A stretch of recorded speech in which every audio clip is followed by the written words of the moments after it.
Praise the Lord brothers sisters. கர்த்தராகிய இயேசு கிறிஸ்து நாமத்தினால் உங்கள் அனைவரும் வாழ்த்துகிறேன். இயேசு கிறிஸ்து நம்மை தெரிந்து கொண்டிருக்கிறார். நம்மை தெரிந்து கொண்டது அவர் திடீரென்று இன்றைக்கு தெரிந்து கொண்டாரா?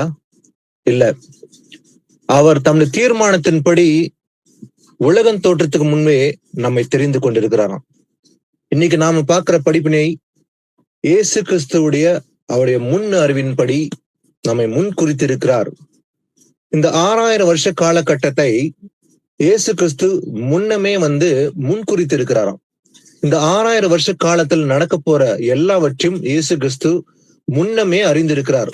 அவருடைய முன் அறிவின்படி எல்லாவற்றையும் அவர் முன் குறித்து திட்டமாய் இந்த 6000 வருஷ காலத்தில் நடக்க போறது எல்லாமே இயேசு கிறிஸ்துக்கு இந்த உலகம் தோன்றதுக்கு முன்பே அவருக்கு நல்லாவே தெரியும்.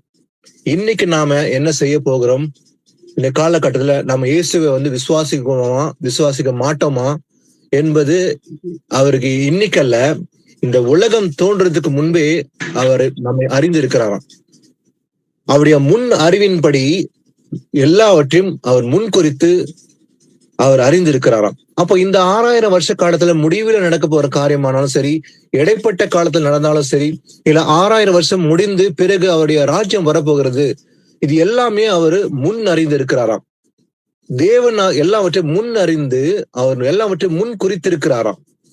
So God's foreknowledge and is predestinated என்பதை குறித்து நம்ம இன்னைக்கு பார்க்க போறோம். அவருடைய முன் அறிவின்படி முன் குறித்திருக்கிற அந்த காரியங்கள் என்னென்ன? இன்னைக்கு சில பேருக்குள்ள கேள்வி இருக்கும், இதெல்லாம் தற்செயலா இன்னைக்கு நடக்குதா? ஒரு சம்பவம் நடக்குது, இது இயேசு அறிந்திருக்கிறாரா? இல்ல இது நடக்கும் போதுதான் இயேசு அறிந்து கொள்கிறாரா அப்படின்ற சில பேருக்கு கேள்வி இருக்குது. இன்னைக்கு நடக்கிற காரியம் எல்லாமே, இந்த ஊர்ல நாம் இந்த இடத்துல பிறக்க போறோம், நாம் இவ்வளவு நாட்கள் வாழ போறோம், அதுக்கு பின்பு என்ன நடக்க போறது, நாம் இயேசு கிறிஸ்துவை எப்போது விசுவாசிப்போம், எந்த இடத்துல நாம வாழ போறோம், என்னென்ன காரியங்கள் செய்ய போறோம், இது எல்லாமே இயேசு கிறிஸ்து அவருடைய முன் அறிவின்படி எல்லாவற்றையும் அவர் அறிந்திருக்கிறாராம். அவருடைய ஃபோர் நாலேஜ், இது ரொம்ப அதிசயமான காரியம். இயேசு கிறிஸ்து உலகம் தோன்றதுக்கு முன்பே நம்மை முன் குறித்திருக்கிறார். நாம் இயேசுவின் பிள்ளைகளா இருக்க போறோம் என்பது இன்னைக்கு தீர்மானத்தின்படி அல்ல, அவர் அன்றைக்கே இந்த உலகம் தோன்றதுக்கு முன்பே அவர் தீர்மானம் பண்ணி வைத்திருக்கிறார், நம்மை தெரிந்து கொண்டிருக்கிறாராம். இது ஒரு அதிசயமான காரியம். நம்முடைய புத்திக்கு எட்டாத ஒரு காரியமா இருக்குது. அவர் நம்மை முன் குறித்திருக்கிறாரா. இந்த உலகத்துல இருக்கிற இந்த வானம், பூமி, நட்சத்திரம் இதெல்லாம் தோன்றதுக்கு முன்பே அவர் நம்மளை முன் அறிந்து முன் குறித்து வைத்திருக்கிறாராம். நம்முடைய பேரும் சரி, நாம் எந்த இடத்துல வாழ போகிறோம், இது எல்லாமே அவருக்கு 6000 வருஷத்துக்கு முன்பாக அவருக்கு நல்லாவே தெரியும். இந்த பூமியில பிறக்கிற அத்தனை மனுஷனுடைய ஒவ்வொருடைய காரியங்களும், அவன் பேசுகிற வார்த்தைகள், அவனுடைய செயல்கள், அவன் என்ன செய்ய போறான் என்பதை அந்த 6000 வருஷ காலத்தை எல்லாத்தையும் முன் அறிந்திருக்கிறாராம். அப்போ 6000 வருஷத்துக்கு முன்பாக முன் அறிந்து அந்தந்த காலங்கள் நடக்க போற காரியங்களை முன் குறித்து வைத்திருக்கிறார். அப்போ இயேசு கிறிஸ்துக்கு நல்லாவே தெரியும் இதெல்லாம் நடக்க போற காரியம், இன்னும் சில நாட்கள் என்ன நடக்க போகுது, இன்னும் பல வருஷம் பின்பு என்ன நடக்க போகுது, எல்லாமே அறிந்திருக்கிறாராம்.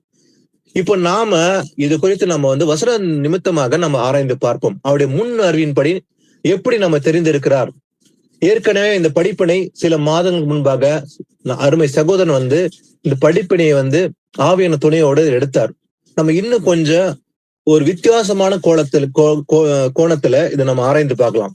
அவருடைய முன் அறிவும் அவருடைய முன் குறிப்பும் பத்தி நம்ம பார்க்கலாம், வாசிக்கலாம். அதே போல முதல்ல வசனத்தை வாசிக்கலாம். அவர் நம்ம எப்போ தெரிந்து கொண்டாராம், தெரிந்து கொண்டு நம்ம எப்போது முன் குறித்தார் என்று பார்க்கலாம். எபேசியர் 1 அதிகாரம் 4-6. எபிசியன்ஸ் 1:4-6. தமக்கு முன்பாக நாம் அன்பில் பரிசுத்தம் உள்ளவர்களும் குற்றமில்லாதவர்களுமாய் இருப்பதற்கு அவர் உலக தோற்றத்திற்கு முன்னே கிறிஸ்துவுக்குள் நம்மை தெரிந்து கொண்டபடியே பிரியமானவருக்குள் தாம் நமக்கு தந்துள்ள தம்முடைய கிருபையின் மகிமைக்கு புகழ்ச்சியாக தம்முடைய தயவுள்ள சித்தத்தின்படியே நம்மை இயேசு கிறிஸ்து மூலமாய் தமக்கு சுவிகார புத்திரராகும்படி முன் குறித்திருக்கிறார். ஆமென்.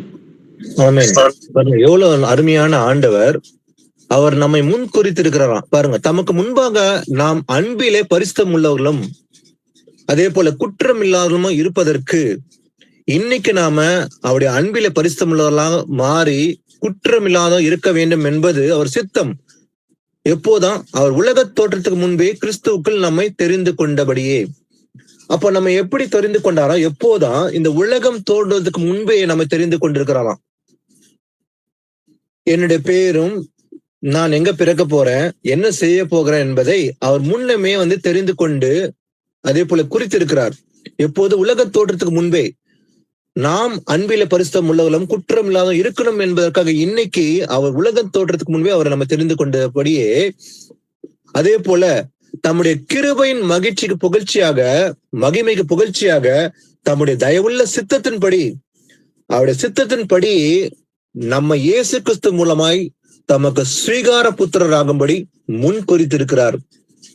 அப்போ இன்னைக்கல்ல, இயேசு கிறிஸ்து இந்த உலகம் தோன்றதுக்கு முன்பே அவர் நம்மை முன் குறித்திருக்கிறார்.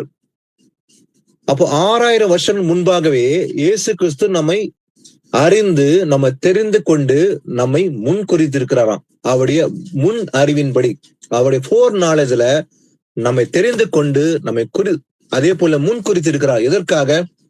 அன்பில பரிசுத்தம் உள்ளவர்களாகவும் குற்றம் இல்லாதவங்க இருப்பதற்கு தான் நம்ம அன்னைக்கே 6000 வருஷம் முன்பாக நம்ம தேர்ந்தெடுத்து வைத்து விட்டார். என்னுடைய மகள் இந்த ஊர்ல பிறந்து எனக்காக சாட்சியுள்ள மகளாக வாழ்வாங்க, அன்பில பரிசுத்தம் மாறி குற்றம் இல்லாத வாழ்வாங்க என்பதற்காகவே ஆண்டவர் நம்மளை சூஸ் பண்ணிருக்காரு. எப்போது? உலகம் தோன்றதுக்கு முன்பாவே. அப்போ நாம இயேசு கிறிஸ்துவ நம்ம அறிந்து கொண்டோமா? இல்ல இயேசு கிறிஸ்து முதல்ல நம்ம அறிந்து கொண்டாரா?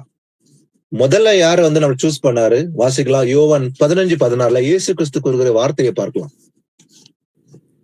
நீங்கள் என்னை தெரிந்து கொள்ளவில்லை, நான் உங்களை தெரிந்து கொண்டேன். நீங்கள் என் நாமத்தினாலே பிதாவை கேட்டுக்கொள்வது எதுவோ அதை அவர் உங்களுக்கு கொடுக்கத்தக்கதாக நீங்கள் போய் கனி கொடுக்கும்படிக்கும் உங்கள் கனி நிலைத்திருக்கும்படிக்கும் நான் உங்களை ஏற்படுத்தினேன். ஆமேன், ஆமேன். ஏசப்பா சொல்றாரு, நீங்கள் என்னை தெரிந்து கொள்ளவில்லை. அவங்கள பார்த்து சொல்றாரு, நீங்க என்ன தெரிந்து கொள்ளல, நான் தான் உங்களை தெரிந்து கொண்டேன். இயேசு கிறிஸ்து அவங்களை பார்த்து சொல்லும் போது அதற்கான அர்த்தம் என்ன? அவர் இன்னைக்கு தெரிந்து கொள்ளவில்லை. நம்ம வாஸ்தவம் இல்லையா? உலகம் தோற்றத்துக்கு முன்பே அவர் நம்மை தெரிந்து கொண்டு நம்மை முன் குறித்திருக்கிறாராம். அதான் ஏசப்பா சொல்றாரு, நீங்கள் என்ன தெரிந்து கொள்ள, இன்னைக்கு நான் உங்களை உலகம் தோற்றத்துக்கு முன்னே தெரிந்து கொண்டிருக்கிறேன் என்று இயேசு கிறிஸ்து கூட கூறாரு. அதே போல அவருடைய முன் அறிவின்படி நம்ம முன் குறித்து இருக்கிறார் என்று பார்த்தோம். அதே போல நாம் அந்த ரட்சிப்பை பெறும்படி நாம் இன்னைக்கு செய்யற அந்த கிரியின்படி நம்ம ரட்சிப்பு அடைய போகிறது இல்லை. நாம இன்னைக்கு எந்தெந்த கிரிகள் செய்யறோமோ இந்த கிரிகள் செய்யறதுனாலதான் நம்ம ரட்சிப்பு அடைய போகிறோம் என்பது அல்ல. நம்முடைய கிருபையின், தம்முடைய கிருபையின்படிதான் நம்ம ரட்சிப்பு அடைய போறோம். அதே போல அந்த கிருபை ஆதி காலம் முதல் அவருக்குள் அந்த கிருபையின் நிமித்தமாக தான் நாம் அந்த ரட்சிப்பு அடைய போகிறோம். வாசிக்கலாம். 2 தீமோத்தி 1:9 வாசிக்கலாம். அவர் நம்முடைய கிரியையின்படி நம்மை ரட்சிக்காமல் தம்முடைய தீர்மானத்தின்படியும் ஆதி காலம் முதல் கிறிஸ்து இயேசுவுக்குள் நமக்கு அருளப்பட்ட கிருபையின்படியும் நம்மை ரட்சித்து பரிசுத்த அழைப்பினாலே அழைத்தார். ஆமேன். அவர் நம்முடைய கிரிகளின்படி நம்மை ரட்சிக்காமல், அப்ப அந்த ரட்சிப்பு என்பது கிரியை நிமித்தமாக அல்லன்றது ரொம்ப தெளிவா இருக்குது வசனம், இல்லைங்களா? நம்ம செய்யற இந்த கிரியைகள் கிரியை செய்யணும். விசுவாசம் இருக்குதுன்னா அது கிரியனால் காண்பிக்கணும், அது அவசியம்தான். ஆனா இந்த கிரிய நிமித்தமாக தான் ரட்சிப்புன்றது அல்ல, தம்முடைய தீர்மானத்தின்படியும். இந்த ரட்சிப்பு எதனாலயா? அவருடைய தீர்மானத்தின் படிதான் ஆதி காலம் முதல் கிறிஸ்து இயேசுக்குள் நமக்கு அருளப்பட்ட கிருபையின்படி. இந்த கிருபை எப்போது அளிக்கப்பட்டது? ஆதி காலம் முதல் இயேசு கிறிஸ்துக்குள் நமக்கு அருளப்பட்டிருக்கிறதுனால அந்த கிருபையின்படிதான் நம்மை ரட்சித்து பரிசுத்த அழைப்பிலே நம்ம அழைத்தும் இருக்கிறார். அப்ப நாம இயேசு கிறிஸ்து வரும்போது அந்த ரட்சிப்பை நம்ம அடைய போகிறோம். அவர் தமக்காக காத்து கொண்டிருக்கிற ரட்சிப்பு அருளும்படி 2ஆம் தரம் பாவம் இல்லாமல் தரிசனமாவார் என்று வேத வாக்கியம் நமக்கு நினைப்பூட்டுகிறது. அப்போ அந்த ரட்சிப்பு என்பது இயேசு கிறிஸ்துடைய 2ஆம் வருகையில் நமக்கு அருளப்பட போகிறது. அந்த ரட்சிப்பு பெறதான் நம்ம எல்லாரும் காத்திருக்கிறோம். என்னைக்கு இயேசு கிறிஸ்து வருவாரு, அந்த ரட்சிப்பை நான் பெற்றுக்கொள்வேன், அவரோடு கூட சதா காலமும் அவருடைய ராஜ்யத்தில் பிரவேசிப்பேன் என்ற நம்பிக்கையோட நம்ம எல்லாருமே விசுவாசத்தோடு காத்திருக்கிறோம். அந்த ரட்சிப்பு நம்முடைய கிரியின்படி அல்ல, அவருடைய தீர்மானத்தின்படி ஆதி காலம் முதல் கிருபை பண்ணி தான் நம்ம அந்த ரட்சிப்பை அடைய போகிறோம் என்பது பார்த்தோம். அப்ப இயேசு கிறிஸ்து இந்த 6000 வருஷம் முன்பாக நாம் இந்த ரட்சிப்பை இந்த 6000 வருஷம் பின்பு நம்ம அடைய போகிறோம் என்பது அவர் தீர்மானம் 6000 வருஷத்துக்கு முன்பாக தீர்மானம் பண்ணியிருக்கிறார். நம்ம தெரிந்து கொண்டு நம்ம ரட்சிப்பினாலே நடத்தும்படி அவரை நம்ம தெரிந்து கொண்டிருக்கிறார் என்று பார்த்தோம். வாசிக்கலாம், எபேசியர் 2:10 வாசிக்கலாம். ஏனெனில் நற்கிரியைகளை செய்கிறதற்கு நாம் கிறிஸ்து இயேசுவுக்குள் சிருஷ்டிக்கப்பட்டு தேவனுடைய செய்கையாய் இருக்கிறோம். அவைகளில் நாம் நடக்கும்படி அவர் முன்னதாக அவைகளை ஆயத்தம் பண்ணி இருக்கிறார். ஆமென். ஆமென். நற்கிரியைகளை செய்கிறதற்கு நாம் கிறிஸ்து இயேசுக்குள் சிருஷ்டிக்கப்பட்டிருக்கிறோம். இயேசு கிறிஸ்து நம்ம எதுக்காக நம்ம சிருஷ்டித்திருக்கிறார்? நற்கிரியைகளை செய்வதற்கு தான், நன்மை செய்யும்படி. அந்த நற்கிரியை செய்வதற்கு நாம் கிறிஸ்து இயேசுக்குள் சிருஷ்டிக்கப்பட்டிருக்கிறோம். சிருஷ்டிக்கப்பட்டு தேவனுடைய செயலா இருக்கிறோம். நாம யாருடைய செயலா இருக்கிறோம்? தேவனுடைய செயலா இருக்கிறோம். அவையில் நாம் நடக்கும்படி, அந்த நற்கிரியின்படி நடக்கவே அவர் முன்னதாக அவைகளை ஆயத்தம் பண்ணிருக்கிறாராம். இன்னைக்கல்ல, முன்னதாகவே அவர் ஆயத்தம் பண்ணிருக்கிறார். அப்போ அந்த 6000 வருஷம் காலத்துக்கு முன்பாகவே இயேசு கிறிஸ்து இவளில் நடக்க அன்னைக்கே அவர் ஆயத்தம் பண்ணி வைத்திருக்கிறார். அந்த நற்கிரியை செய்வதற்கு அவருக்குள் நாம் சிருஷ்டிக்கப்பட்டு தேவனுடைய செயலாய் இருக்கிறோம். அதே போல அவைகள் நடக்க வேண்டும் என்பதை அன்றைக்கே அவர் தீர்மானம் பண்ணியிருக்கிறார், ஆயத்தம் பண்ணி வைத்திருக்கிறாராம். வாசிக்கலாம், ரோமர் 8ஆம் அதிகாரம் 28-30. அன்றியும் அவருடைய தீர்மானத்தின்படி அழைக்கப்பட்டவர்களாய் தேவனிடத்தில் அன்பு கூறுகிறவர்களுக்கு சகலமும் நன்மைக்கு ஏதுவாக நடக்கிறது என்று அறிந்திருக்கிறோம். தம்முடைய குமாரன் அநேக சகோதரருக்குள்ளே முதற் பேரானவராய் இருக்கும் பொருட்டே தேவன் எவர்களை முன் அறிந்தாரோ அவர்களை தமது குமாரனுடைய சாயலுக்கு ஒப்பாயிருப்பதற்கு முன் குறித்து இருக்கிறார். எவர்களை முன் குறித்தாரோ அவர்களை அழைத்தும் இருக்கிறார். எவர்களை அழைத்தாரோ அவர்களை நீதிமான்களாக்கியும் இருக்கிறார். எவர்களை நீதிமான்களாக்கினாரோ அவர்களை மகிமைப்படுத்தியும் இருக்கிறார். ஆமென். ஆமென். அவருடைய தீர்மானத்தின்படி, அவருடைய தீர்மானம் அநாதி தீர்மானம் என்று பார்க்கிறோம். அவருடைய தீர்மானத்தின்படி அழைக்கப்பட்டவர்களாய் தேவனிடத்தில் அன்பு கூறலுக்கு சகலமும் நன்மைக்கு ஏதுவாக நடக்கிறது என்று அறிந்திருக்கிறோம். அப்போ நம்ம அழைத்த தேவன் இன்னைக்கு அழைக்கல, அவருடைய தீர்மானம் அன்னைக்கே நம்மளை முன்குறித்து அந்த அழைப்பை வைத்திருக்கிறார். அப்போ தம்முடைய குமாரன் அநேக சகோதரருக்குள்ளே முதற் பேரனா இருக்கவும் பொருட்டு தேவன் எவர்களை முன்குறித்தாரோ அவர்கள் தமது குமாரனுடைய சாயலுக்கு ஒப்பா இருப்பதற்கு முன் குறித்திருக்கிறார். அப்ப எவர்களை முன் அறிந்தாரோ அவர்களை முன் குறித்தும் இருக்கிறாராம். அப்போ அவர் இந்த உலக தோற்றத்துக்கு முன்பே நம்மளை முன் அறிந்திருக்கிறார், நம்மளை சூஸ் பண்ணிருக்கிறார். இன்னைக்கல்ல, அன்னைக்கே அவனை சூஸ் பண்ணிட்டார். இயேசுவின் பிள்ளைகள் நாம இருக்க போறோம் என்பது இயேசு கிறிஸ்துக்கு நல்லாவே தெரியும். இந்த 6000 வருஷ காலத்துல முடிவில் நாம எல்லாம் பிறப்போம், அவருக்காக சாட்சியா நிற்போம் என்பது இன்னைக்கு இல்ல, இயேசு கிறிஸ்துக்கு அறிந்திருக்கிறாராம். அதே போல நம்மை முன் குறித்தும் இருக்கிறார். இந்தந்த ஊர்ல, இந்தந்த பட்டணத்துல நாம் பிறப்போம், அவருக்கு சாட்சியா இருப்போம், அவருடைய வசன கை கண்டு நடப்போம், முடிவு நிலைத்திருப்போம் என்பது நமக்கல்ல, அவருக்கு அன்னைக்கே தெரியுமா. அவர் முன் அறிந்திருக்கிறாராம். இயேசு கிறிஸ்து எல்லாவற்றையும் அறிந்திருக்கிற தேவன். அவர் நேற்றும் என்றும் என்றும் மாறாத தேவன். அவர் ஆல்பாவும் ஒமேகமா இருக்கிறார், ஆதியும் அந்தமுமான தேவன். அவரே ஆதி, அவரே அந்தமுமா இருக்கிறார். Is the first and last. அப்போ அவர் எல்லாவற்றையும் முன்னறிந்து முன் குறித்தும் இருக்கிறார் என்பதை பார்க்கிறோம் இங்க. அதே போல எவர்களை முன்குறித்தாரோ அவர்களை அழைத்தும் இருக்கிறாராம். எவர்கள் அழைத்தாரோ அவர்களை நீதிமானும் ஆக்கி இருக்கிறார். அப்ப முன் குறித்து யாரெல்லாம் அழைத்திருக்கிறாரோ அவங்க என்ன பண்ணிருக்காரு? ஆண்டவர் அவங்களை நீதிமானா மாத்தி இருக்கிறாரு, அவங்களை நீதிமானா ஆக்கி இருக்கிறாரு. எவர்களை நீதிமான் ஆக்கினாரோ அவர்களை மகிமையும் படித்திருக்கிறாராம். அப்ப இதெல்லாம் இயேசுக்கு இந்த அவருடைய சித்தம் எல்லாம் என்பது இன்னைக்கு அவர் தீர்மானம் அல்ல, அன்றைக்கே அவர் தீர்மானம் பண்ணி வைத்திருக்கிறார். இது ஒரு அதிசயமான காரியம். இது நம்முடைய புத்திக்கு எட்டாத ஒரு காரியமா இருக்குது. அவர் அன்னைக்கே இந்த உலகத்துல இந்த கோடிக்கணக்கான மக்கள்ல எத்தனை பேர் அவரை விசுவாசிப்பாங்க, எத்தனை பேர் அவர் கற்பனை நடப்பாங்க என்பது அவர் எல்லாவற்றையும் முன் அறிந்திருக்கிறாராம். அப்ப 6000 வருஷத்துக்கு முன்பாகவே இன்னைக்கு நடக்கிற காரியங்களை அன்னைக்கே அவர் முன் அறிந்திருக்கிறார். அவருடைய பார்வை 6000 வருஷம் தாண்டிதான் இருக்குது. கடைசி வரைக்கும் அவருடைய பார்வை இருக்குது. அப்படியே அந்த 6000 7000 வருஷம் வரைக்கும் வந்து நடக்க போற காரியம் எல்லாம் அவருக்கு இயேசு கிறிஸ்துக்கு நல்லாவே தெரியும். ஆனா சிலருக்கு கேள்வி, ஏன் அதை தடுக்க கூடாது? அவரு இந்த காரியங்கள் வந்து தவறா நடக்குதே, இதை மாற்றி அமைக்க முடியுமா? இப்ப இடைப்பட்ட காலத்துல நடக்கிற தவறுகளை மாற்ற முடியுமா? ஏன் மாற்றக்கூடாது? அவர் எல்லாவற்றையும் முன் அறிந்திருக்கிறாரே, அதனால அவர் மாற்ற முடியுமே, ஏன் மாற்றவில்லை? ஆனா இயேசு கிறிஸ்து வந்து முன் அறிந்திருக்கிறார், முன் குறித்திருக்கிறார். ஆனா எல்லாவற்றையும் அவர் எப்படி படைச்சிருக்காரு? ஆதாம் படைக்கும் போது தன்னிச்சையா படைச்சிருக்காரு. அப்ப ஆதாம் வந்து தன்னிச்சையா அவன் எல்லாவற்றையும் முடிவெடுத்து செய்யும்படி அவனுக்கு அந்த ஃப்ரீடம் ஆஃப் லிபர்ட்டி வந்து ஆண்டவருக்கு எல்லாருக்கும் கொடுத்திருக்கிறார். இன்னைக்கு பூமியில வந்து தீமை இருக்குது, நன்மை இருக்குது.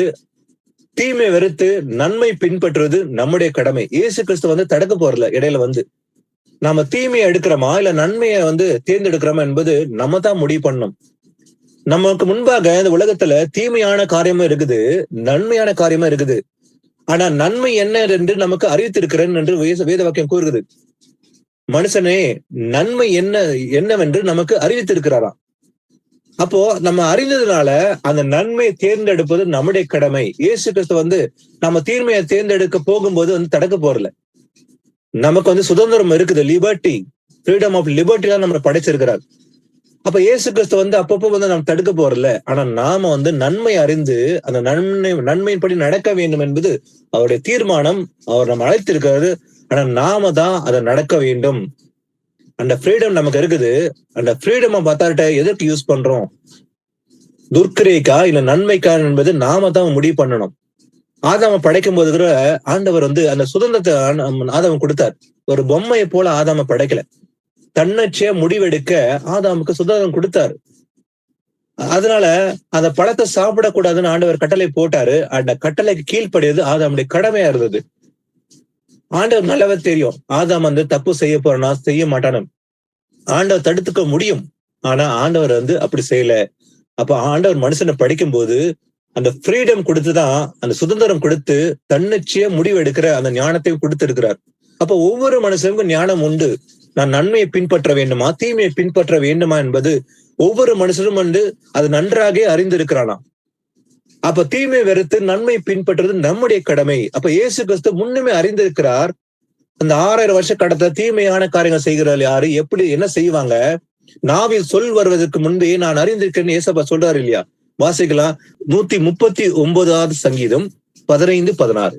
நான் ஒளிப்பீடத்திலே உண்டாக்கப்பட்டு பூமியின் தாழ்விடங்களிலே விசித்திர வினோதமாய் உருவாக்கப்பட்ட போது என் எலும்புகள் உமக்கு மறைவாய் இருக்கவில்லை.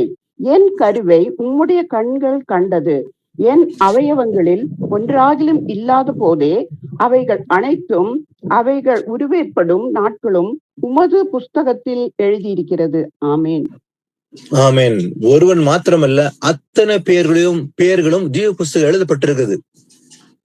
அப்போ நான் ஒளிப்படத்தில் உண்டாக்கப்பட்டு பூமியின் தாழ்விடங்களில் விசித்திர வினோதமாக உருவாக்கப்பட்ட போது என் எலும்புகள் உமக்கு மறைவா இருக்கவில்லை. அப்போ இயேசு கிறிஸ்து வந்து பாருங்க, நாம் பிறப்பதற்கு முன்பே நம்ம வந்து தெரிந்து கொண்டிருக்கார், நம்ம அறிந்திருக்கார். தாயின் கர்ப்பத்தை தோன்றதுக்கு முன்பே நான் உன்னை அறிந்திருக்கேன்னு இயேசப்பா சொல்றாரு இல்லையா? அப்ப நாம வந்து உருவாக்கப்படுவதற்கு முன்பாகவே அவர் நம்மை சூஸ் பண்ணிருக்கிறார், தெரிந்து கொண்டிருக்கிறார். அதே போல அழைத்தும் இருக்கிறாராம். அதே போல என் கருவை உம்முடைய கண்கள் கண்டது. அப்ப கர்த்தர் வந்து முன்னமே நம்ம காண்கிறார். அப்ப நம்ம கருவில் உண்டாவதற்கு முன்பாகவே அவருடைய கண்கள் நம்மை கண்டது. அதான் சொல்றாரு தாவீதுங்க, என் எலும்புகள் உமக்கு மறைவா இருக்கவில்லை. அதே போல என் கருவை உம்முடைய கண்கள் கண்டது. என் அவைகளில் ஒன்றாகிலும் இல்லாத போதே அவைகள் அனைத்தும் அவைகள் உருவேடப்படும் நாட்களும் உமது புஸ்தகத்தில் எழுதியிருக்குது. அப்போ ஜீவ புஸ்தகத்துல எல்லாமே ஆண்டவர் எழுதி வச்சிருக்கிறார்.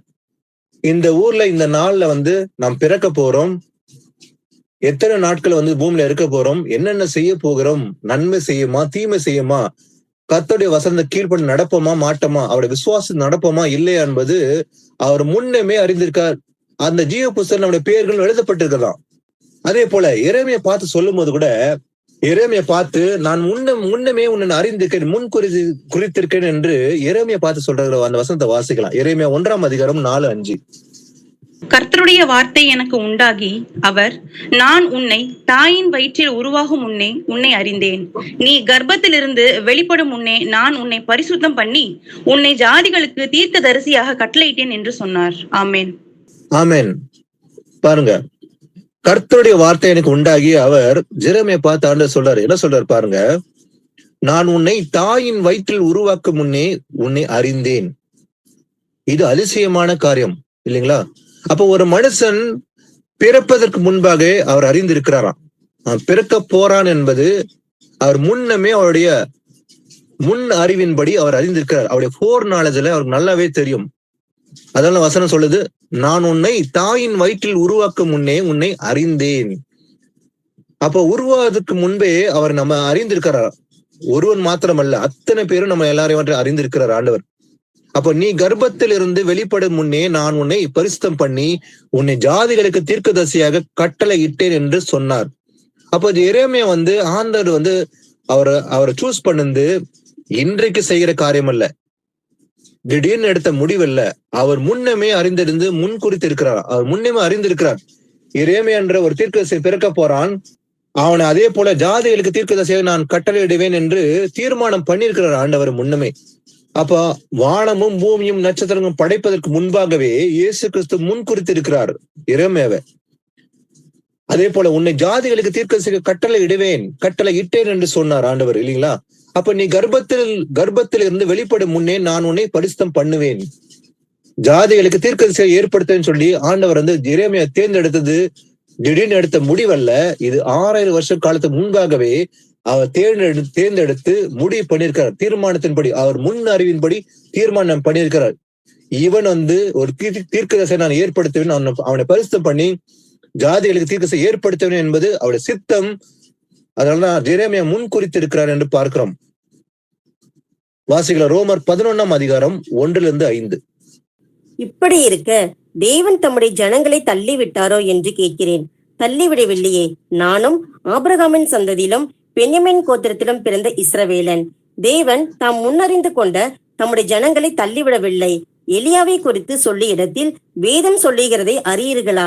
அவன் தேவனை நோக்கி, கர்த்தாவே, உம்முடைய தீர்க்கதரிசிகளை அவர்கள் கொலை செய்து உம்முடைய பலிபீடங்களை இடித்து போட்டார்கள். நான் ஒருவன் மாத்திரம் மீதியாய் இருக்கிறேன், என் பிராணனையும் வாங்க தேடுகிறார்களே என்று இஸ்ரவேலுக்கு விரோதமாய் விண்ணப்பம் பண்ணின போது அவனுக்கு உண்டான தேவ உத்தரவு என்ன? பாகாலுக்கு முன்பாக முழங்கற்படியிடாத 7000 பேரை எனக்காக மீதியாக வைத்தேன் என்பதே. அப்படி போல இக்காலத்திலேயும் கிருபையினாலே உண்டாகும் தெரிந்து கொள்ளுதன்படி ஒரு பங்கு மீதியாய் இருக்கிறது. ஆமென். அவன் பாருங்க, தேவன் தம்முடைய ஜனங்களை விட்டாரோ என்று கேட்கிறேன். தள்ளி விடவே இல்லை இல்லைங்களா? அவர் முன்னமே அந்த ஜனங்களை தேர்ந்தெடுத்தார் இல்லைங்களா? சூசன் ஜெனரேஷன் சொல்லப்படும் இல்லைங்களா? தேர்ந்தெடுக்கப்பட்ட சந்ததி. அதே போல இது என்னுடைய சொந்த ஜனம் என்று கூறினார். இது இன்னைக்கு சொல்லப்பட்ட வார்த்தை இல்ல, ஆதி ஆமத்திலே பார்க்கிறோம் இல்லையா? அப்போ அவர்களை முன் குறித்திருக்கிறார். அந்த ஜனங்களை அவர் தள்ளி விடவே இல்லை. அதே போல நானும் ஆபிரகாமின் சந்ததியிலும் பென்யமீன் கோத்திரத்திலும் பிறந்த இஸ்ரவேலன். அதே போல தேவன் தாம் முன் அறிந்து கொண்ட தம்முடைய ஜனங்களை தள்ளி விடவே இல்லை. அவரை முன் குறித்திருக்காரு. அப்ப தம்முடைய ஜனங்களை முன் குறித்து அவர் முன் அறிந்திருக்கிறதுனால அவங்களை ஒருபோதும் தள்ளி விடுவதே இல்லை என்று இயேசப்பா கூறுறார். அப்ப எலியாவை குறித்து சொல்லிய இடத்தில், அப்ப எலியாவை பத்தி 1 ராஜாக்களை பாக்குறோம் 19ஆம் அதிகாரத்தில் இல்லையா? எலியா குறித்து சொல்லப்படுகிற வார்த்தை என்ன? வேதம் சொல்லி இருக்கிறது அறியீர்களா? அவன் தேவனை நோக்கி என்ன சொல்றான்? கர்த்தாவே, உம்முடைய தீர்க்கதரிசிகளை அவர்கள் கொலை செய்து உம்முடைய பலிபீடங்களை இடித்து போட்டார்கள் இல்லைங்களா?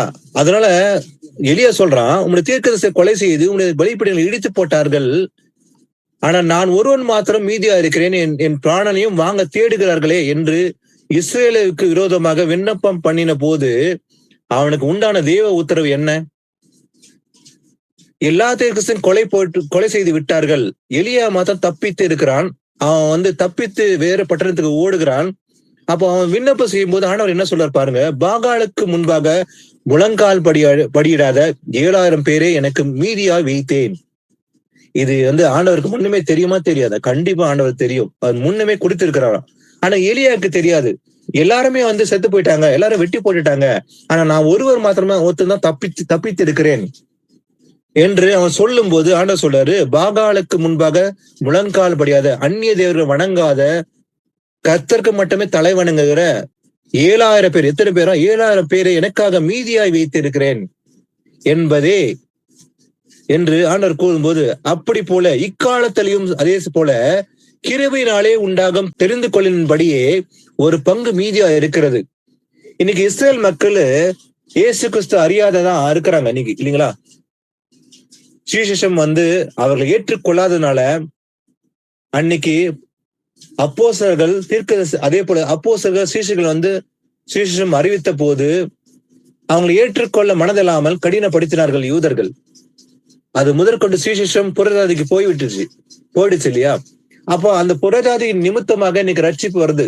இந்த சுவிசேஷம் புறஜாதிக்கு போனதுனாலதான் நாம் எல்லாரும் அதுக்குள்ள இருக்கிறோம். ஏன்னா அவர்கள் கடின மனதோட இன்னைக்கு வரைக்கும் இருக்கிறாங்க. இயேசு கிறிஸ்து வரல, மேசியா வரலன்னு சொல்லி இன்னைக்கு யூதர்கள் இஸ்ரேல் மக்கள்ல 2 பங்கு ஜனம் அவரை அறியாம அவரை ஏற்றுக்கொள்ளாத இருக்கிறாங்க. ஒரு பங்கு மீதியை வைத்திருக்கிறார். அந்த ஒரு பங்கு இயேசு கிறிஸ்து வரும்போது அவரை ஏற்றுக்கொண்டு புலம்பி அழுது அவர் வரும்போது ஏற்றுக்கொள்ள போகிற காலம் வரப்போகிறது. ஆனா எல்லாருமே கடின மனதோடு இருக்க போல. அதே போல இக்காலத்திலும் கிருபையினாலே உண்டாக தெரிந்து கொள்வதன்படியே ஒரு பங்கு மீதியா இருக்கும் என்று ஆண்டவர் சொல்லுகிறார். இது இன்னைக்கு சொன்னாரா? இல்ல, அன்னைக்கே தீர்மானம் பண்ணிருக்கிறார். ஒரு பங்கை மீதியா இருக்கிறாங்க, மீதியா வைத்திருப்பேன், அவர்கள் அவரை பார்த்து புலமை ஏற்றுக்கொள்வார்கள் என்பது அவருடைய தீர்மானத்தின்படிதான் இருக்குது. அவர் எல்லாமே முன் குறித்திருக்கிறார், முன் அறிந்தும் இருக்கிறார் என்று பார்க்கிறோம். வாசிக்கலாம், அப்போஸ்தலர் 15:18 வாசிக்கலாம். 15:18. உலக தோற்றம் முதல் தேவனுக்கு தம்முடைய கிரியையெல்லாம் தெரிந்திருக்கிறது. ஆமென். ஆண்டவருக்கு அவருடைய கிரைகள் இன்னைக்கு இந்த காலகட்டம் தெரியுமா, இல்ல 2000 வருஷம் முன்பாக தான் தெரியுமா?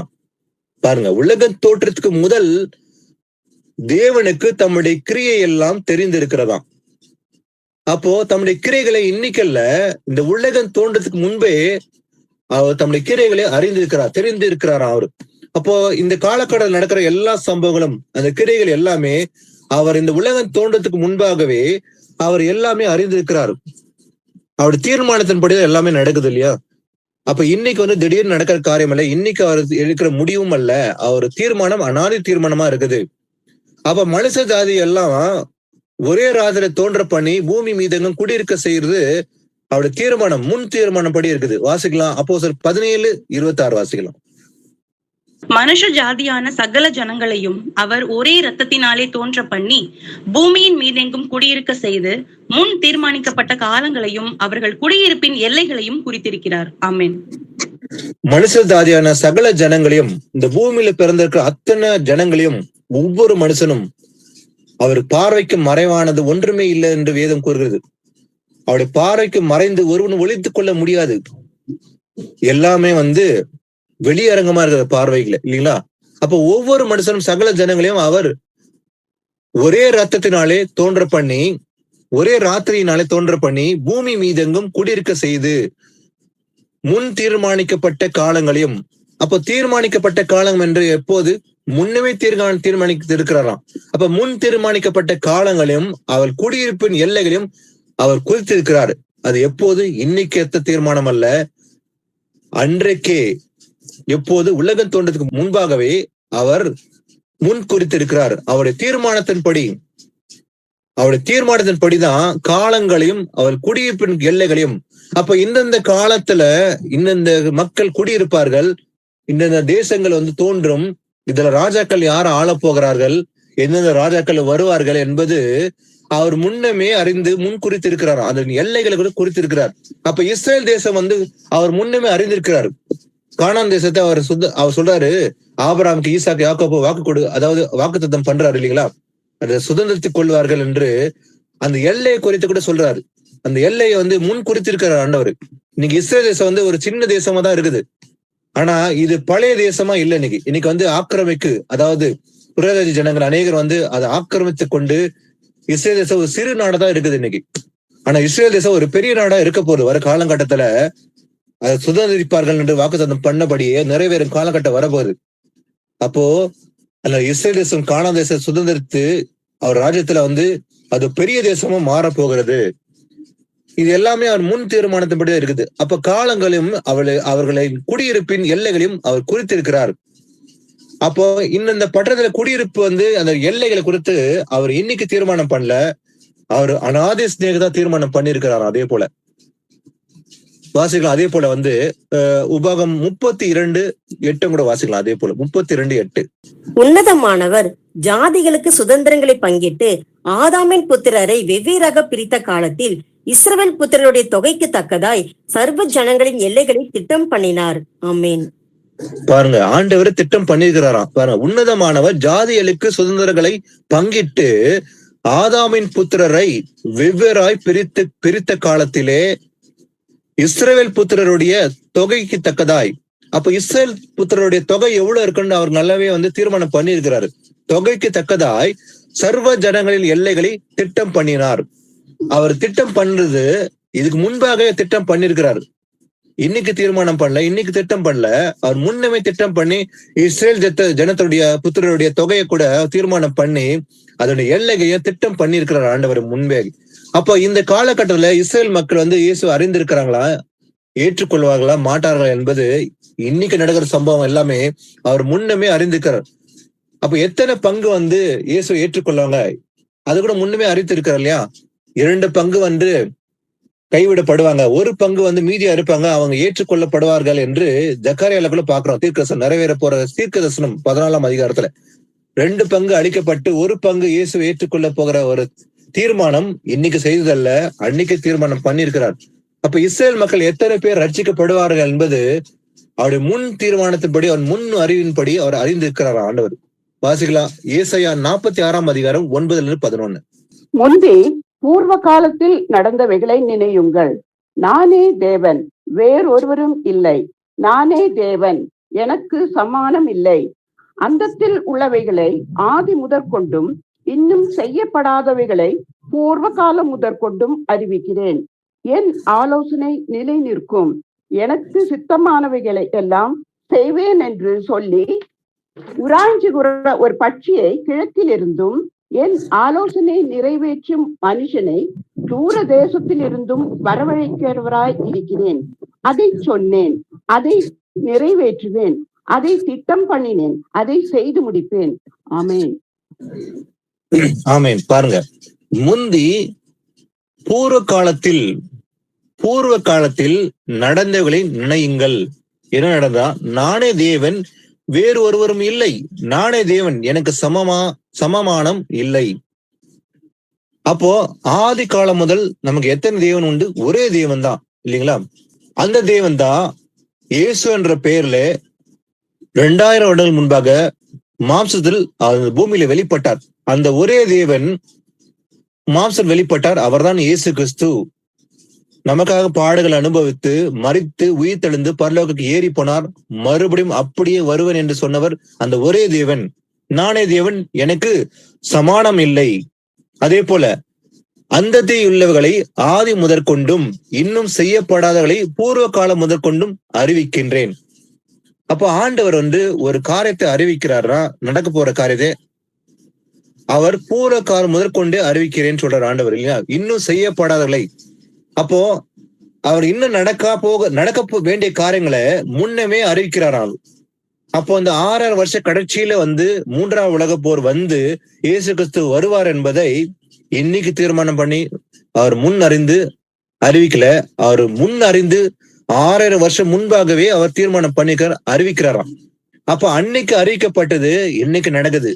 இன்னைக்கு காசால நடக்கிற சம்பவம் சரி, இஸ்ரேல் காசா யுத்தம் சரி, இது எல்லாமே இன்னைக்கு நடக்கிற காரியங்களை இன்னைக்கு அறிவிக்கல. ஆனா இது எல்லாமே ஆமோஸ் புத்தகத்தில் நீங்க வாசிக்கும் போது காசா மொட்டை அடிக்கப்படும், அதே போல காசா தரைமட்டம் ஆகும் என்பது இன்னைக்கு சொல்லப்படுகிற விஷயம் அல்ல. இது முன்பாகவே, இது 3000 வருஷம் முன்பாக எழுதப்பட்ட காரியம். அப்ப இன்னைக்கு நடக்கிற சம்பவிக்கிற காரியம் எல்லாமே அவர் எல்லாமே முன் அறிவித்திருக்கிறாராம். அத வசனம் சொல்லுது, இன்னும் செய்யப்படாதவர்களை பூர்வ காலம் முதற்கொண்டு அறிவிக்கின்றேன். என் ஆலோசனை நிலை நிற்கும், எனக்கு சித்தமானவர்களை எல்லாம் செய்வேன் என்று சொல்லி, அப்போ அவர் சித்தப்படிதான் அவர் செய்யறாரு எல்லாமே இல்லையா? அவர் சித்தப்படிதான் இந்த பூமியில எல்லாமே நடக்குது. அப்போ உறைஞ்சுகிற ஒரு பட்சி கிழக்கில் இருந்தும் என் ஆலோசனை நிறைவேற்றும் மனுஷனை தூர தேசத்திலிருந்தும் வரவழைக்கிறவனாய் இருக்கிறேன். அதே போல அதை சொன்னேன், அதை நிறைவேற்றுவேன், அதை திட்டம் பண்ணினேன், அதை செய்தும் முடிப்பேன் என்று ஆண்டவர் திருவலம் பற்றுகிறார். அவர் ஒரு காலத்தை திட்டம் பண்ணினார்னா அது கண்டிப்பா நிறைவேற்றுவேன்னு சொல்றார் ஆண்டவர், இல்லைங்களா? ஏன்னா அவர் நேற்றும் இன்றும் என்று மாறாத தேவன். அப்ப இந்த காலகட்டம் இதெல்லாம் சம்பவிக்கும் என்று வேத வாக்கியம் சொல்லப்பட்டது போலவே தீர்க்கதரிசனமாய் அது எல்லாமே திட்டமே நடக்கும். அதை நிறைவேற்றுவேன் என்று இயேசப்பா சொல்றார். அதை சொன்னேன், அதை நிறைவேற்றுவேன், அதை திட்டம் பண்ணினேன், அதை செய்தும் முடிப்பேன். அப்போ இயேசு கிறிஸ்து வருகைக்கு முன்பாக யுத்தங்கள் நடக்கணும், கொள்ள நோய்கள் வரும், பஞ்சங்கள் வரும் என்று இன்னைக்கு அவர் சொல்லல. இது முன்னமே 6000 வருஷம் முன்பே சொல்லி இருக்கிறார், இல்லைங்களா? முன்னமே குறித்திருக்கிறார். இது இந்த காலகட்டம் நடக்க போகுது என்று அவருக்கு நல்லாவே தெரியும். இன்னைக்கு நடக்கிற காரியம் எல்லாமே அவருக்கு முன்னமே தெரியும். அவருக்கு இன்னைக்கு நடக்கிற யுத்தங்கள், இன்னைக்கு இஸ்ரேல் ஹமாஸ் போர், இது எல்லாமே அவர் முன்னமே அறிந்திருக்கிறார். அதே போல ஆமோஸ் தீர்க்கதரிசன புத்தகத்துல நீங்க வாசிக்கும் போது அங்கேயும் பார்க்கும்போது அது காசா மொட்டை அடிக்கப்படும் என்று சொல்லப்பட்டது எல்லாமே, காசாவை தீ கொளுத்துவேன் என்று சொல்லப்பட்ட வசனங்கள் எல்லாமே இன்னைக்கு நடக்குது. இன்னைக்கு நடக்கிற விஷயம் எல்லாமே எழுதப்பட்டது எத்தனை காலகட்டம் முன்பாக? ஒரு 2500 வருஷம் முன்பாக எழுதப்பட்ட காரியம் இல்லையா ஆமோஸ் தீர்க்கதரிசனம்? அது எல்லாமே நீங்க நடக்குது. அப்படின்னா இயேசு கிறிஸ்து அவர் முன்னமே அறிந்திருக்கிறார். காசா முற்றிலுமா அழிக்கப்படும் என்பதை அவர் முன்னமே அறிந்திருக்கிறார். ஏன் அழிக்கப்படும், எதற்காக அழிக்கப்படும் என்பதை நாம் வேத வாக்கியம் மூலமாகவே நாம் அறிந்து கொள்ள முடியும். அப்ப இயேசு கிறிஸ்துக்கு வருகைக்கு முன்பாக ஒரு 3ஆம் உலக போர் நடக்க வேண்டும். 3ஆம் உலக போர் நடந்த பிறகுதான் இயேசு கிறிஸ்து வருவார் என்பது வேதத்துல தெளிவா எழுதப்பட்டிருக்குது. 3 உலக போர் நடக்கும் என்பது தீர்க்கதரிசன வார்த்தைகள் வேதத்துல எழுதப்பட்டிருக்குது. இது ஒரு பெரிய ரகசியம். இது எல்லாமே அறிந்து கொள்ள முடியல. அப்ப யாருக்கு வெளிப்படுத்துகிறார்? கர்த்தருக்கு பயப்படுற பயம் இருந்தால் அவர்களை மட்டும்தான் வெளிப்படுத்துவார். வாசிக்கலாம், ஏசாயா 42:9 வாசிக்கலாம். பூர்வ காலத்தில் தெரிவிக்கப்பட்டவைகள் இதோ நிறைவேறலாயின, புதியவைகளையும் நானே அறிவிக்கிறேன், அவைகள் தோன்றாததற்கு முன்னே அவைகளை உங்களுக்கு சொல்லுகிறேன். ஆமென். இங்கே பாத்தீங்கன்னாக்கா பூர்வ காலத்தில் தெரிவிக்கப்பட்டகள் இதோ நிறைவேறலாயின. அப்ப பூர்வத்தை சொல்லப்பட்டது எல்லாமே நிறைவேறிச்சு அப்படின்னா புதியவர்களை நானே அறிவிக்கின்றேன்.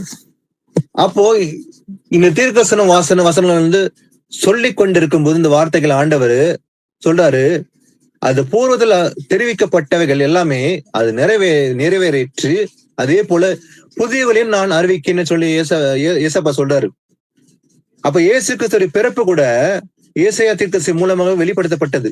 அப்ப இயேசு கிறிஸ்து இந்த பட்டணத்தை பெத்லகேம் பட்டணத்துல பிறப்பார் என்பது அவர் முன்னமே குறித்திருந்தார். அது முன்னமே அறிவித்தார். தீர்க்கதரிசனமாய் ஏசாயா மூலமாக மக்களுக்கு அறிவிக்கப்பட்டது.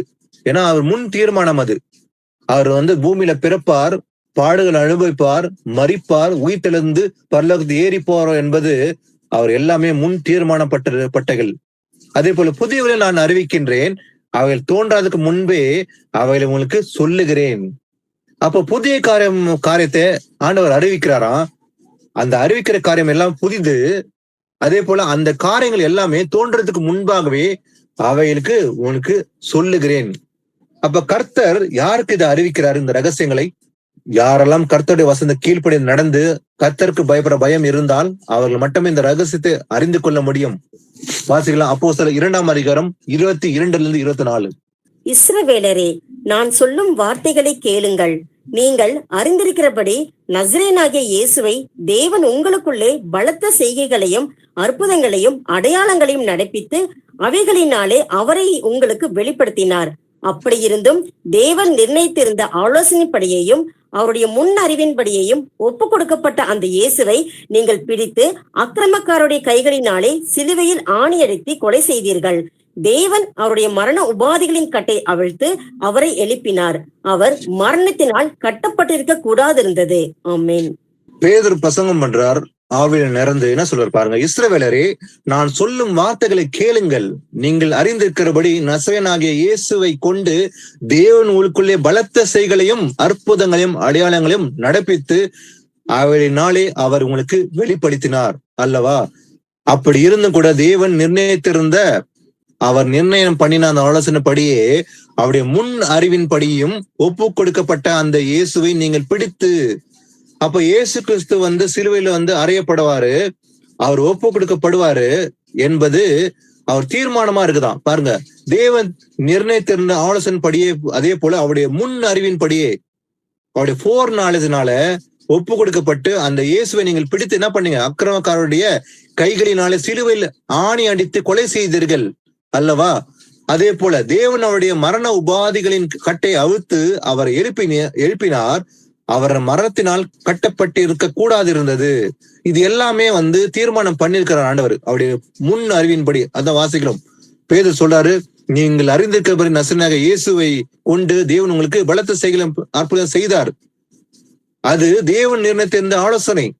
அது அவருடைய முன் அறிவின்படி ஒப்பு கொடுக்கப்பட்டு அந்த இயேசுவை நீங்க பிடித்து, அப்ப இயேசு கிறிஸ்து வந்து அவர் சிலுவையில கொலை செய்யப்படுவார் என்பது அவர் முன்னமே வந்து திட்டம் பண்ணியிருக்கிறார் ஆண்டவர். அவர் முன்னமே அறிந்திருக்கிறாராம். வசனம் சொல்றது, முன்னே அறிந்திருக்கிறார். அவருடைய ஒரு முன் அறிவின்படிதான் இந்த நிலைமை நடக்குதான்.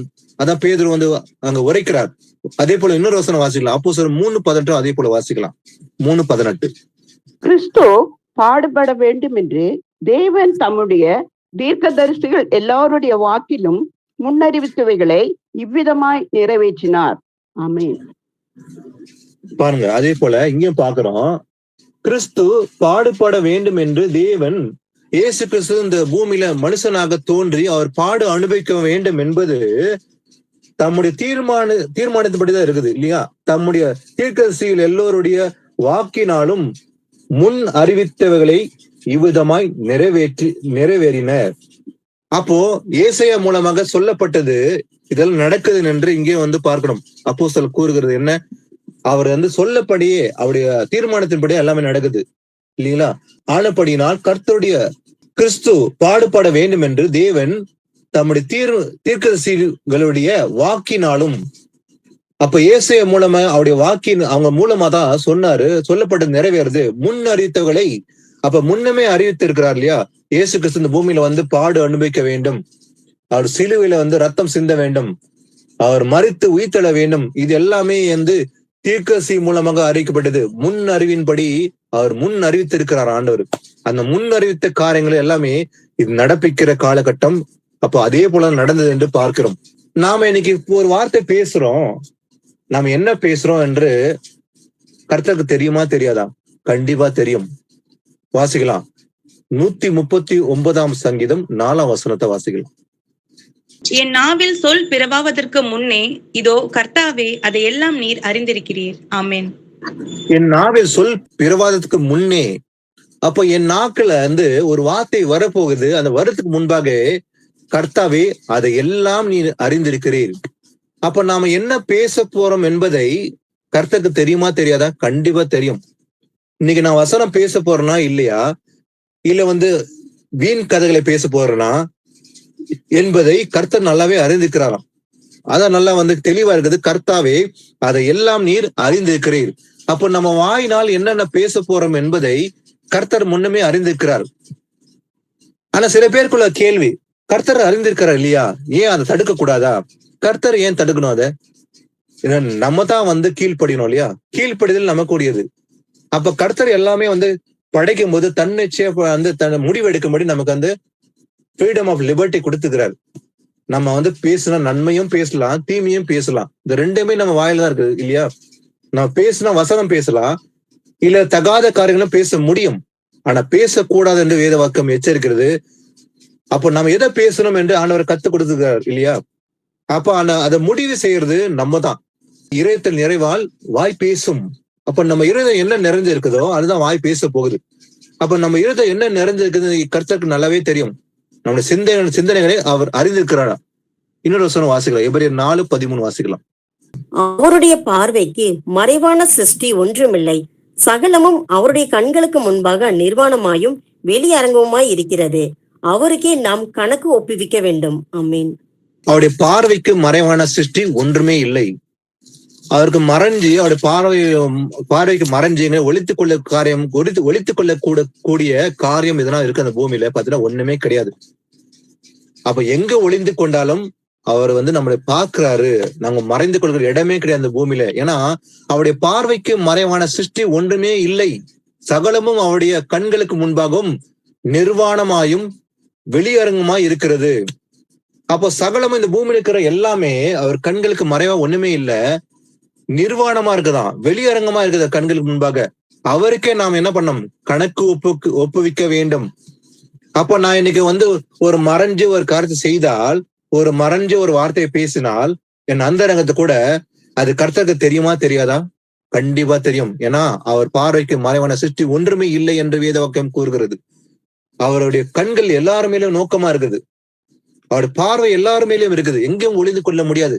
நான் தப்பு செய்ய ஒரு மறைவிடத்தை தேடி ஒளிந்து கொள்ள முடியாது. ஏன்னா சகலமும் அவர் முன்பாக நிர்வாணமாயும் வெளியரங்கமாய் இருக்கிறதா அவருக்கு நாமே கணக்கு ஒப்பிக்க வேண்டும். அப்ப இந்த பூமியில நடக்கிற அந்த 6 வருஷ காலத்தை எல்லாமே அவர் பார்வைக்கு ஒண்ணுமே மறைவா இல்லை, அவர் பார்வைக்கு கண்கள் முன்பாக எல்லாமே இருக்கிறது. வாசிக்கலாம். அப்போஸ்தலர் 13ஆம் அதிகாரம் 46-48. அப்பொழுது பவுலும் பர்னபாவும் தைரியம் கொண்டு அவர்களை நோக்கி, முதலாவது உங்களுக்கே தேவ வசனத்தை சொல்ல வேண்டியதாய் இருந்தது. நீங்களோ அதை தள்ளி உங்களை நித்திய ஜீவனுக்கு அபாத்திரராக தீர்த்து கொள்ளுகிறபடியினால் இதோ நாங்கள் புறஜாதியாரிடத்தில் போகிறோம். நீர் பூமியின் கடைசி பரியந்தமும் ரட்சிப்பாய் இருக்கும்படி உம்மை ஜாதிகளுக்கு ஒளியாக வைத்தேன் என்கிற வேத வாக்கியத்தின்படி கர்த்தர் எங்களுக்கு கட்டளையிட்டு இருக்கிறபடியினால் இப்படி செய்கிறோம் என்றார்கள். புறஜாதியார் அதை கேட்டு சந்தோஷப்பட்டு கர்த்தருடைய வசனத்தை மகிமைப்படுத்தினார்கள். நித்திய ஜீவனுக்கு நியமிக்கப்பட்டவர்கள் எவர்களோ அவர்கள் விசுவாசித்தார்கள். ஆமேன், ஆமேன். அப்போது பவுல் பர்னபாவும் தைரியம் கொண்டு அவளை பார்த்து சொல்றாங்க, முதலாவது உங்களுக்கே தேவ வசனம் சொல்ல வேண்டியதா இருந்தது. அவங்கள பார்த்து சொல்றாங்க, பவுலும் பர்னபாவும் என்ன சொல்றாங்க? உங்களுக்கே தேவ வசனம் சொல்ல வேண்டியதா இருந்தது. ஏன்னா நீங்களோ அதை தள்ளி உங்களை நித்திய ஜீவனுக்கு அபாத்திரராக தீர்த்து கொள்ளுகிறபடினால் இதோ நாங்கள் புறஜாதி இடத்தில் போகிறோம். ஏன்னா அவங்க ஆண்டவருடைய வசனங்களை சொல்ல சொல்ல சொல்ல அதை கடினப்படுத்துறாங்க. இயேசு கிறிஸ்து பேசும்போது கூட அந்த யூத மக்கள் அவன் மனதை கடினமாக்கி கொண்டார்கள். காதால கேட்கிறாங்க, ஆனா உள்ளத்துல உணராத போலதான் இருந்தாங்க. அப்ப அப்போஸ்தலர் தீர்க்கதரிசி பேசும்போது கூட அவங்க உணரவே இல்லை. அதனால என்ன சொல்றாங்க? நாங்களும் புறஜாதி கிட்ட போறோம், நீர் பூமியின் கடைசி பரியந்தமும் ரட்சிப்பா இருக்கும்படி உம்மை ஜாதிகளுக்கு ஒளியாக வைத்தேன் என்கிற வேத வாக்கின்படி கர்த்தர் எங்களுக்கு கட்டளை இட்டிருக்கிறபடினால் இப்போ இப்படி செய்கிறோம். ஏன் இதை செய்யறாங்களா? கர்த்தர் கட்டளை இட்டாராம். ஏன்னா புறஜாதியார் அதை கேட்டு சந்தோஷப்பட்டு, ஆனா நீங்க கேட்க மாட்டீங்க, கடினப்படுத்துறீங்க. ஆனா சுவிசேஷம் அவர்கள் சொல்லப்படும் போது புறஜாதிக்கு அவங்க கேட்பாங்க, அவங்க சந்தோஷத்தோட ஏற்றுக்கொள்வார்கள். கர்த்தருடைய வசனத்தை மகிமைப்படுத்தினார்களா? ஆம், அவர்கள் மகிமைப்படுத்தினார்கள். ஆனா யூத ஜனம் கடினப்படுத்தினாங்க. யூத ஜனங்கள் எல்லாம் அந்த வசனம் கேட்டு ரொம்ப கடினப்பட்டாங்க. வசனம் கேட்க மனதில்லாம கடினப்பட்டு இருக்கும் போது புறஜாதிக்கு சொல்லப்படும் போது அவங்க சந்தோஷத்தோட ஏற்றுக்கொண்டார்கள், கர்த்தருடைய வசனத்தை மகிமைப்படுத்தினார்கள் கேட்டு. அதே போல நித்திய ஜீவனுக்கு நியமிக்கப்பட்டார்கள் எவர்களோ அவர்கள் விசுவாசித்தார்கள். அப்ப யார் விசுவாசித்தார்களா? நித்திய ஜீவனுக்கு நியமிக்கப்பட்டார்கள். அப்ப நியமிக்கப்பட்டார்கள் என்பது முன்பாகவே அவர் நியமித்திருக்கிறார்.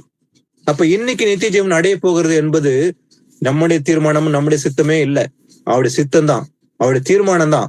இது என்னைக்கு அவருடைய முன் தீர்மானம் ஒன்று இருக்கிறது இல்லையா? நித்திய ஜீவனுக்கு நியமிக்கப்பட்டார்கள் என்றால் என்ன? அப்ப முன்னமே அவர் தீர்மானம் பண்ணியிருக்கிறார். இப்ப இந்தந்த ஜனங்கள் என்னை விசுவாசிப்பாங்க, இந்தந்த பிள்ளை இந்தந்த மகள் என்னை விசுவாசிப்பார், நான் அவங்களுக்கு நித்தியஜீவன் கொடுப்பேன் என்பது அவர் நியமித்து இருக்கிறாராம். இன்னைக்கல்ல, அன்றைக்கே தீர்மானம் பண்ணியிருக்கார், நியமித்து இருக்கிறார் என்று பார்க்கிறோம். வாசிக்கலாம். எபேசியர் 1:9-12. காலங்கள் நிறைவேறும் போது விளங்கும் நியமத்தின்படி பரலோகத்தில் இருக்கிறவைகளும் பூலோகத்தில் இருக்கிறவைகளும் ஆகிய சகலமும் கிறிஸ்துவுக்குள்ளே கூட்டப்பட வேண்டும் என்று தமக்குள்ளே தீர்மானித்திருந்த தம்முடைய தயவுள்ள சித்தத்தின் இரகசியத்தை எங்களுக்கு அறிவித்தார். மேலும் கிறிஸ்துவின் மேல் முன்னே நம்பிக்கையாய் இருந்த நாங்கள் அவருடைய மகிமைக்கு புகழ்ச்சியாய் இருக்கும்படிக்கு தமது சித்தத்தின் ஆலோசனைக்கு தக்கதாக எல்லாவற்றையும் நடப்பிக்கிற அவருடைய தீர்மானத்தின்படியே நாங்கள் முன்குறிக்கப்பட்டு கிறிஸ்துவுக்குள் அவருடைய சுதந்திரமாகும்படி தெரிந்து கொள்ளப்பட்டோம். ஆமென். பவுல் கூறுவது பாருங்க, அவருடைய சித்தத்தை, அந்த ரகசியத்தை எங்களுக்கு அறிவித்தாராம். எப்படி? எதற்காக? தமக்குள்ளே தீர்மானித்திருந்த தம்முடைய தயவுள்ள சித்தத்தின்படிதான் அந்த ரகசியத்தை எங்களுக்கு அறிவித்தார்.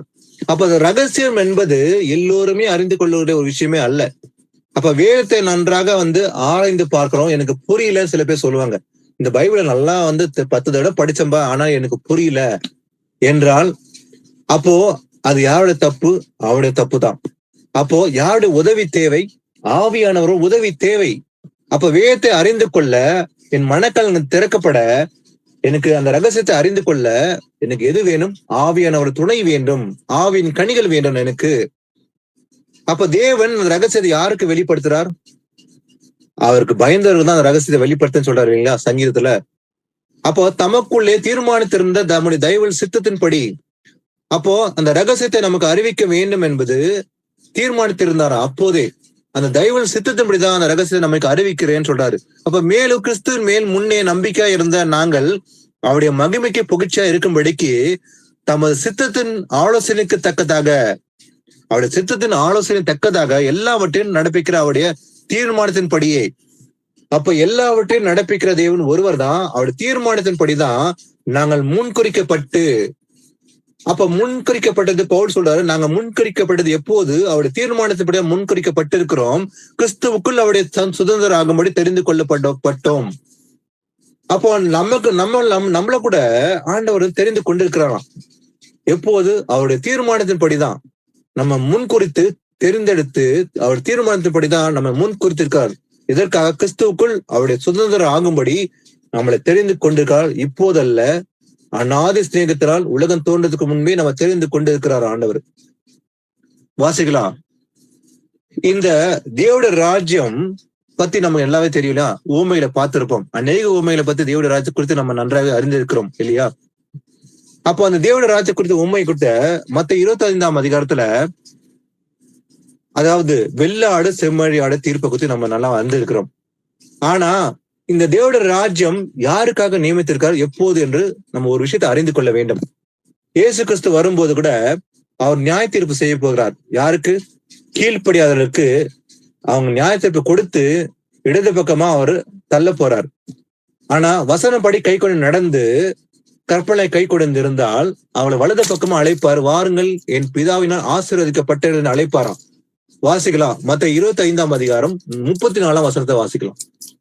அப்பொழுது ராஜா தமது வலது பக்கத்தில் நிற்பவர்களை பார்த்து, வாருங்கள், என் பிதாவினால் ஆசீர்வதிக்கப்பட்டவர்களே, உலகம் உண்டானது முதல் உங்களுக்காக ஆசீர்வாதம் பண்ணப்பட்டிருக்கிற ராஜ்யத்தை சுதந்திரித்துக் கொள்ளுங்கள். ஆமீன். இந்த ஊமை நம்ம அடிக்கடி நம்ம வாசித்திருப்போம் இல்லையா? இந்த வெள்ளாடு செம்மறி ஆடு குறித்து ஊமை. அப்போ வலது பக்கமா யாரு நிப்பாங்க, இடது பக்கமா யாரு நிப்பாங்க, நல்லாவே இது கிளியர் கட்டா இருக்குது தேவ ராஜ்யத்தை குறித்து ஊமை. அப்போ ராஜா என்ன பண்ணுவாராம், தமது வலது பக்கத்தில் நிற்களை பார்த்து, வலது பக்கத்துல யார் நிற்பாங்க? பசியா இருந்தேன், எனக்கு போதனை கொடுத்தீங்க. வஸ்திரம் இல்லாத இருந்தேன், வஸ்திரம் கொடுத்தீங்க.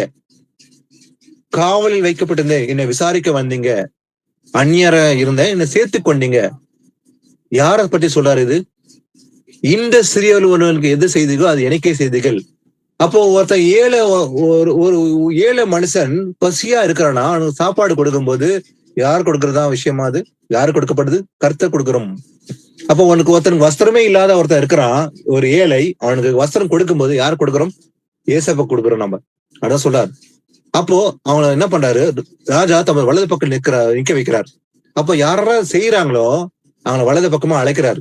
வஸ்திரம் கொடுத்து பசியா போதனை கொடுத்து அத்தனை பேரும் ராஜா என்ன பண்றாரு, இயேசு ராஜா வரும்போது அழைப்பாரு வலது பக்கமா. என்ன சொல்வாரு? வாருங்கள், என் பிதாவினால் ஆசீர்வதிக்கப்பட்டவர்களேன்னு சொல்லி யாரை பார்த்து சொல்வாரு? வலது பக்கம் நிற்கவர்கள்.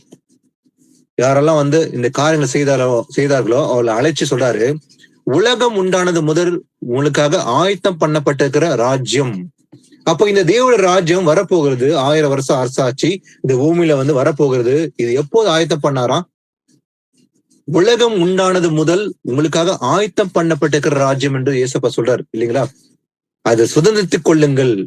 அப்போ இந்த ராஜ்யம் இன்னைக்கு தீர்மானம் பண்ணி அது ஆயத்தம் பண்ணல, அது உலகம் தோன்றதுக்கு முன்பாகவே ஆயத்தம் பண்ணி வைத்திருக்க அந்த ராஜ்யத்தை. அப்ப உலகம் உண்டானது முதல் உங்களுக்காக ஆயத்தம் பண்ணப்பட்டிருக்கிற ராஜ்யம். அப்ப யாருக்கு ஆயத்தம் பண்ணிருக்கிறாராம்? வலது பக்கமா நிற்கிறதுக்காக ஆயத்தம் பண்ணப்பட்டிருக்குது. அப்ப தேவட ராஜ்யம் எல்லாருமே பிரவேசிக்க முடியாது. அப்ப கற்பனை கை கொண்டு முடிவை நிலைத்திருந்தால் அந்த ரட்சிப்பு அடைந்து தேவராஜ பிரவேசிப்பார்கள். அப்ப இந்த ஆயத்தம் பண்ணப்பட்டிருக்கிற ராஜ்யம் நமக்காக இன்று அல்ல, இது உலகம் உண்டானது முதல் உங்களுக்காக ஆயத்தம் பண்ணப்பட்டிருக்குது. ராஜ்யத்தை சுதந்திரத்தை கொள்ளுங்கள் சொல்லிதான் ஆண்டவர் சொல்றாரு. அப்ப இயேசு கிறிஸ்து வரும்போது கூட அந்த ராஜ்யம் வரப்போகுது. வந்த பிறகு இந்த 1000 வருஷம் பூமியில அவர் அரசாட்சி செய்ய போகிறாரு.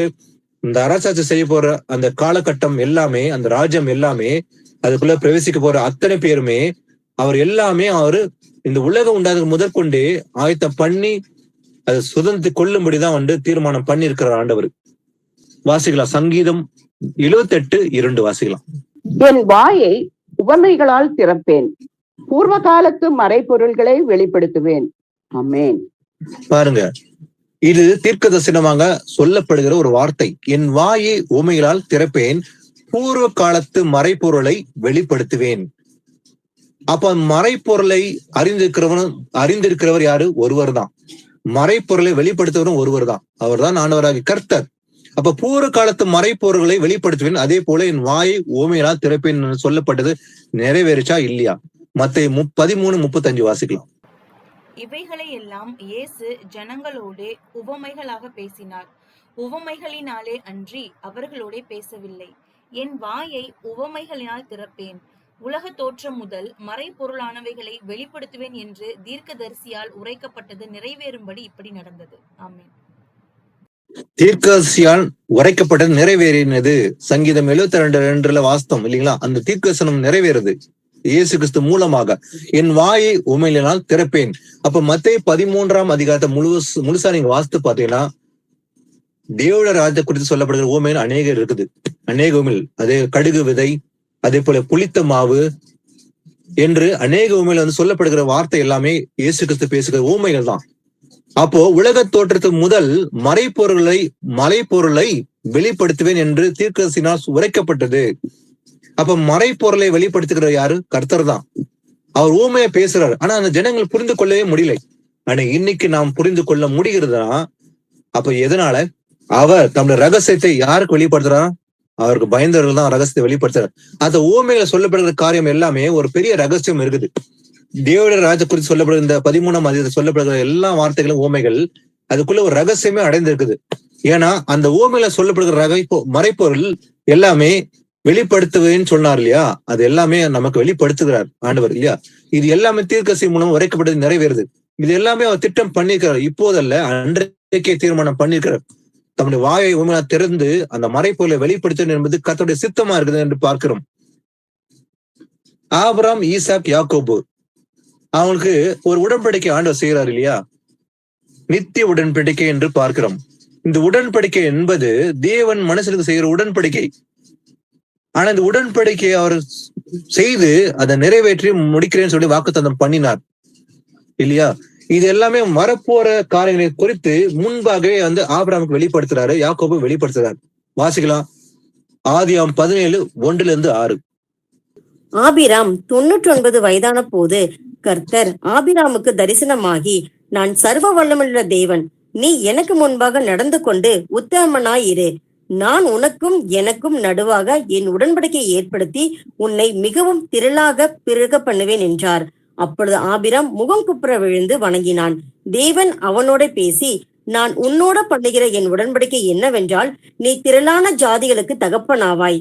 இனி உன் பேர் ஆபிராம் என்னப்படாமல் நான் உன்னை திரளான ஜாதிகளுக்கு தகப்பனாக ஏற்படுத்தினபடியால் உன் பேர் ஆபிரகாம் என்னப்படும்.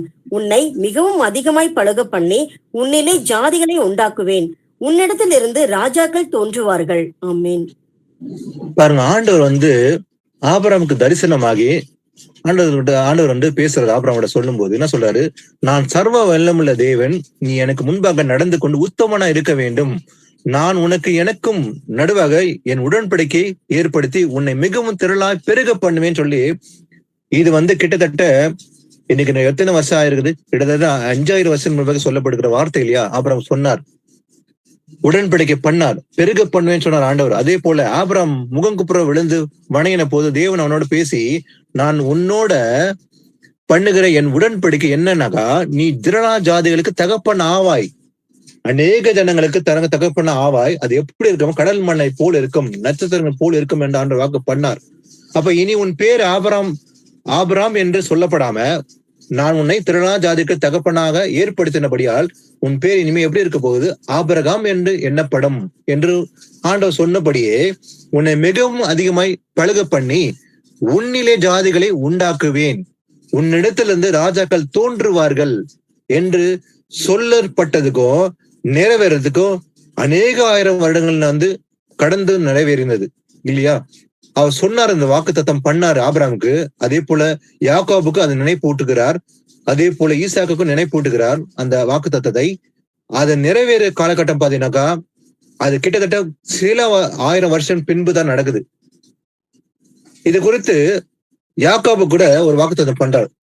ஆதியாகமம் 35:10-13 வாசிங்க. இப்பொழுது உன் பேர் யாக்கோபு, இனி உன் பேர் யாக்கோபு எனப்படாமல் இஸ்ரவேல் என்று உனக்கு பேர் வழங்கும் என்று சொல்லி அவனுக்கு இஸ்ரவேல் என்று பெயரிட்டார். பின்னும் தேவன் அவனை நோக்கி, நான் சர்வ வல்லமை உள்ள தேவன், நீ பலுகி பெருகுவாயாக, ஒரு ஜாதியும் பற்பல ஜாதிகளின் கூட்டங்களும் உன்னிடத்திலிருந்து உண்டாகும், ராஜாக்களும் உன் சன்னதியில் பிறப்பார்கள்.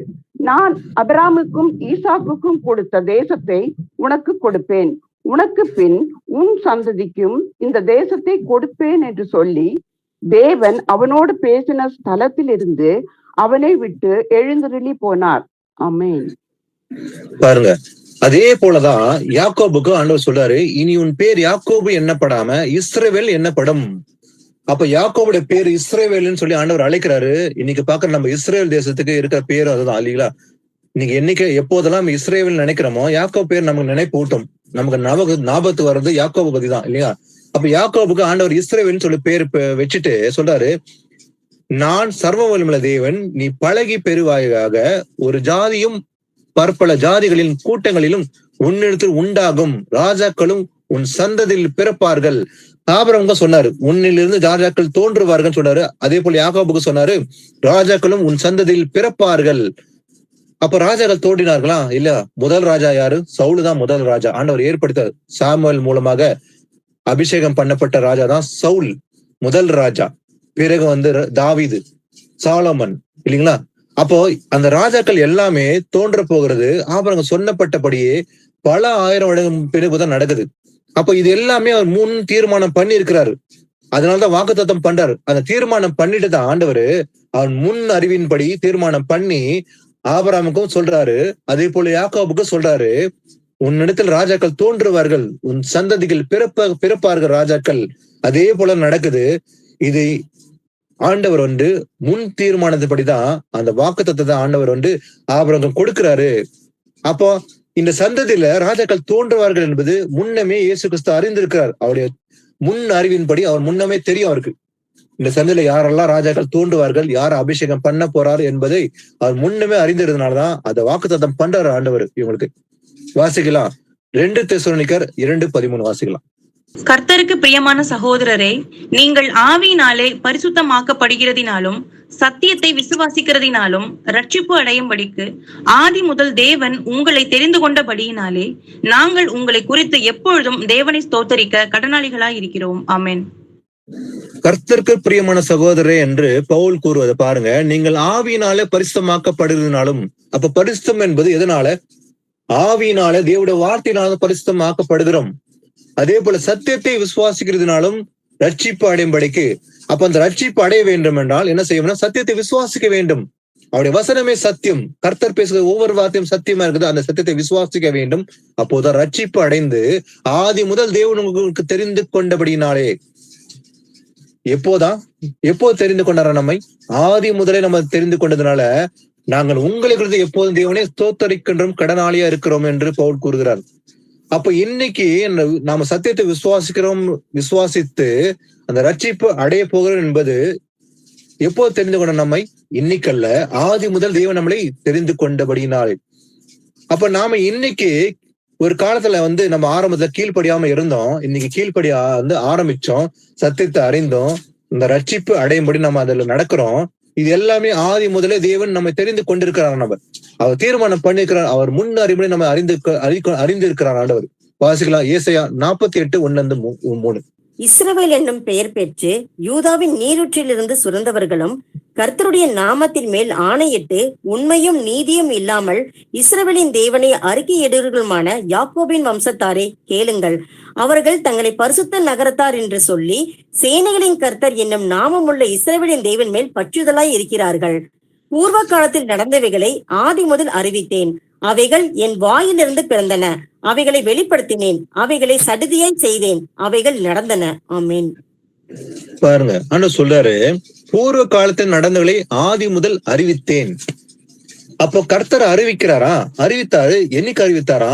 பூர்வ காலத்தில் நடந்தவர்கள் எல்லாமே ஆதி முதலே அறிவித்தார் ஆண்டவர். அப்போ அந்த வானம் பூமி நட்சத்திரம் தோன்றதுக்கு முன்னமே அவர் அறிந்து அது முன் கொடுத்து அறிவித்திருக்கிறார். அவைகளின் வாயிலிருந்து பிறந்தன. எப்போதா? முன்னமே ஆதி முதலே பிறந்திருக்கிறது. அப்ப அவளை வெளிப்படுத்தினேன், அவளை சடுதியாய் செய்தேன், அவைகள் நடந்தன. அதை முன்னமே அறிந்து முன் குறித்து அவர் அறிவித்தாரா? அறிவித்த எல்லாமே சடுதியா செய்தேன், அவைகள் நடந்தது.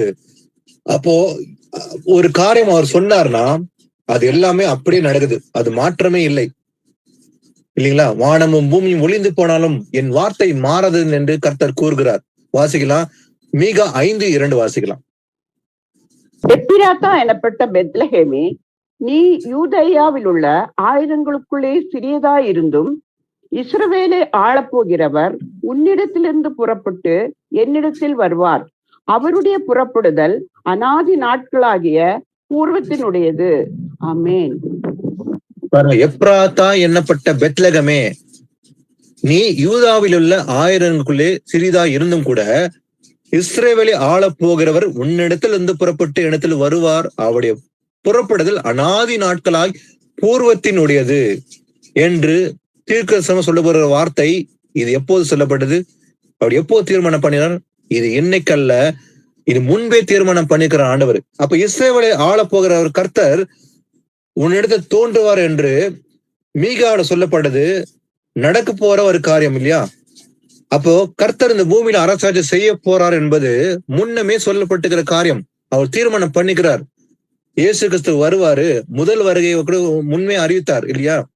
அவர் இந்த பூமியில பிறந்து பாடுகள் அனுபவிச்சு மரித்து உயிர்த்தெழுந்து பரவத்து ஏறி போவார்.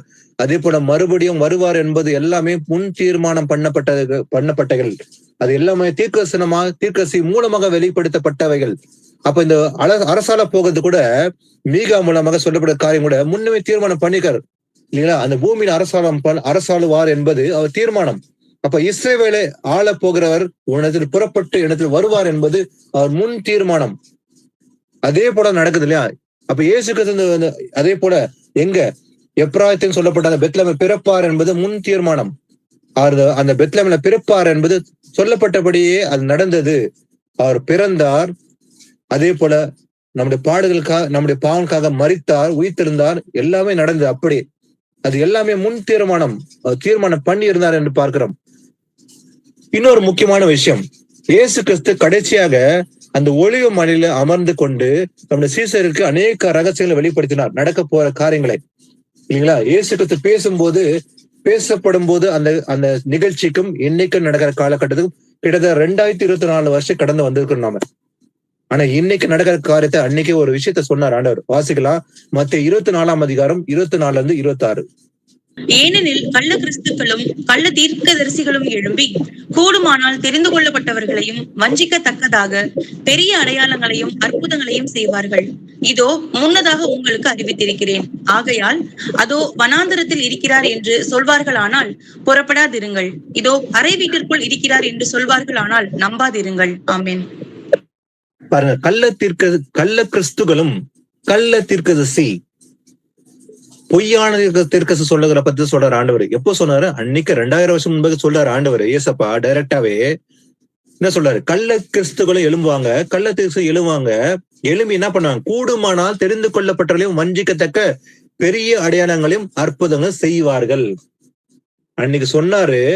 அந்த 2000 வருஷமா காலங்கள் நடந்து கொண்டுதான் இருக்குது. எல்லாமே கள்ள கிறிஸ்துவனும் எழும்பினாங்க, கள்ள தீர்க்கதரிசி எல்லாமே 2000 வருஷம் காலத்துல நடந்து கொண்டுதான் இருக்கிறாங்க.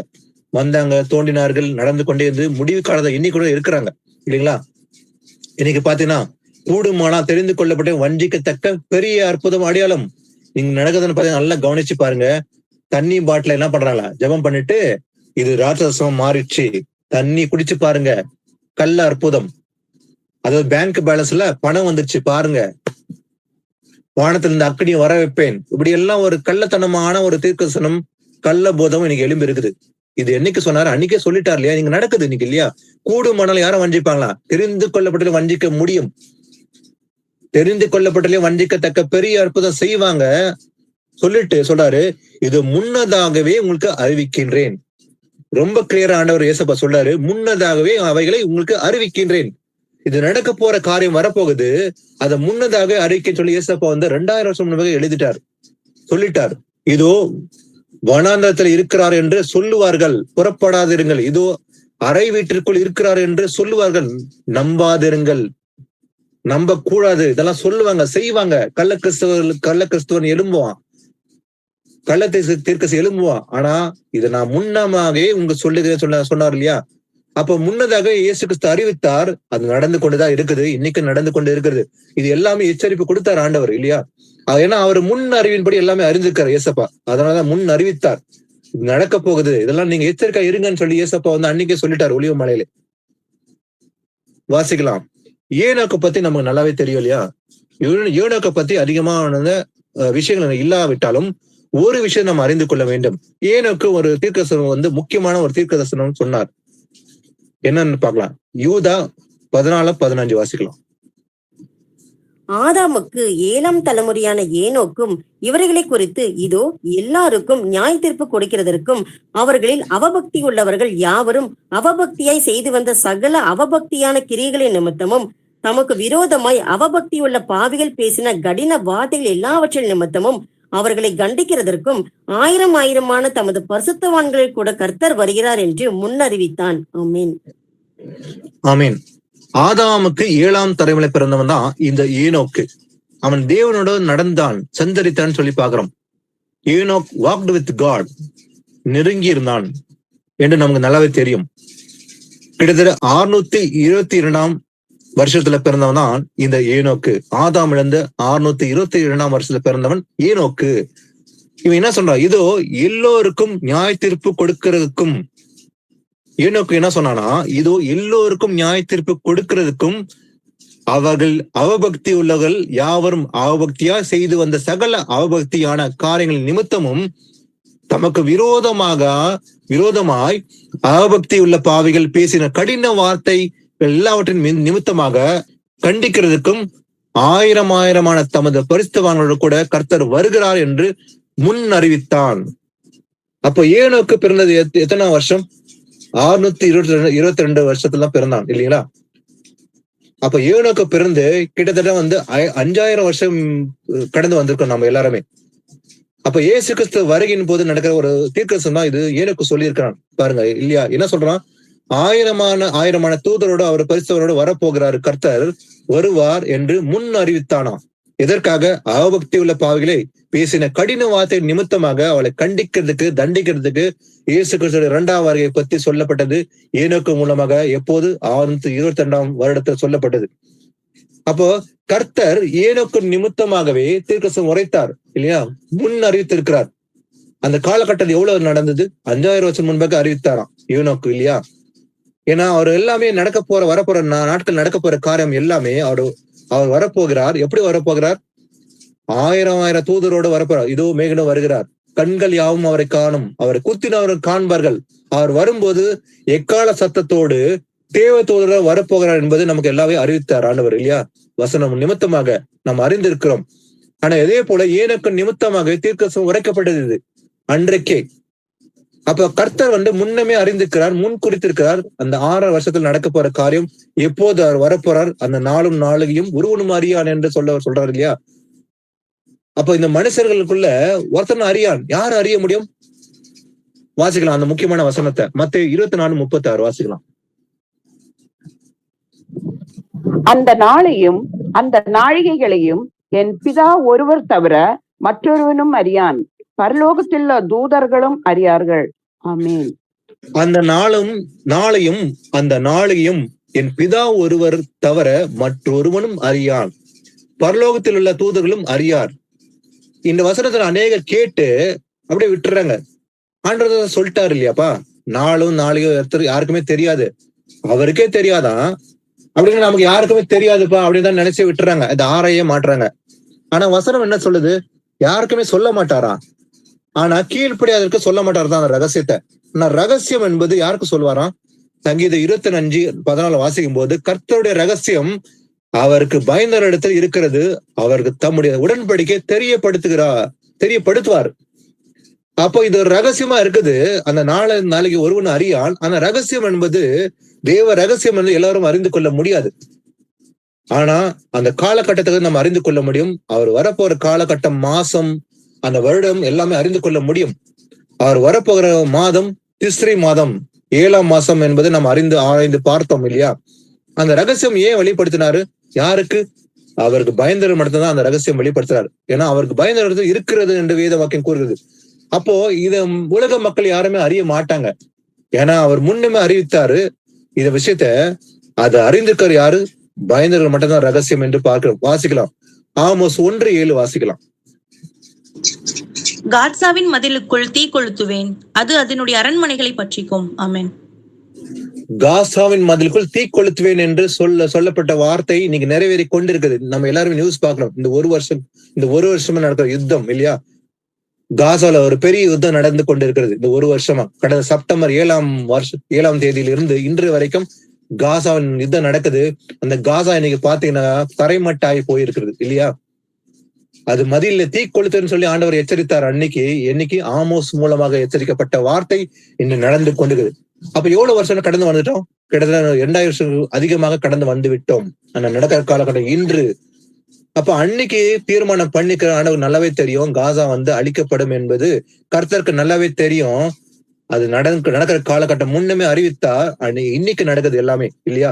ஆமோஸ் சொல்லப்பட்டது போலவே இன்னைக்கு பெரிய யுத்தம் நடந்து இது 3ஆம் உலகத்து போர்ல போய் முடிந்து பிறகு இயேசு கிறிஸ்து வருவார் என்பது முன்குறிக்கப்பட்டகள். ஆனா கர்த்தர் நல்லாவே தெரியும் இல்லைங்களா? நம்ம இவ்வளவு நேரம் வசனம் வாசித்தோம். அவர் ஆதியும் அந்தமும் ஆனவர். ஏன்னா அவருக்கு எப்படி தெரியும்? எதனால அவர் முன் அறிந்திருக்கிறார்? வாசிக்கலாம். வெளிப்படுத்தல் 1:8 வாசிக்கலாம். இருக்கிறவரும் இருந்தவரும் இனி வருகிறவருமாகிய சர்வ வல்லமையுள்ள கர்த்தர், நான் அல்பாவும் ஒமேகாவும் ஆதியும் அந்தவுமாய் இருக்கிறேன் என்று திருவடம் பற்றுகிறார். ஆமென். நம்முடைய ஆண்டவர் எப்படிப்பட்டவர்?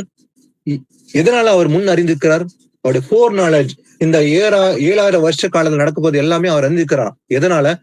அவர் இருக்கிறவரும் இருந்தவரும் வருகிறவருமாகிய சர்வ வல்லமையில கர்த்தர். நம்முடைய ஆண்டவர் சாதாரணமான ஆண்டவர் அல்ல.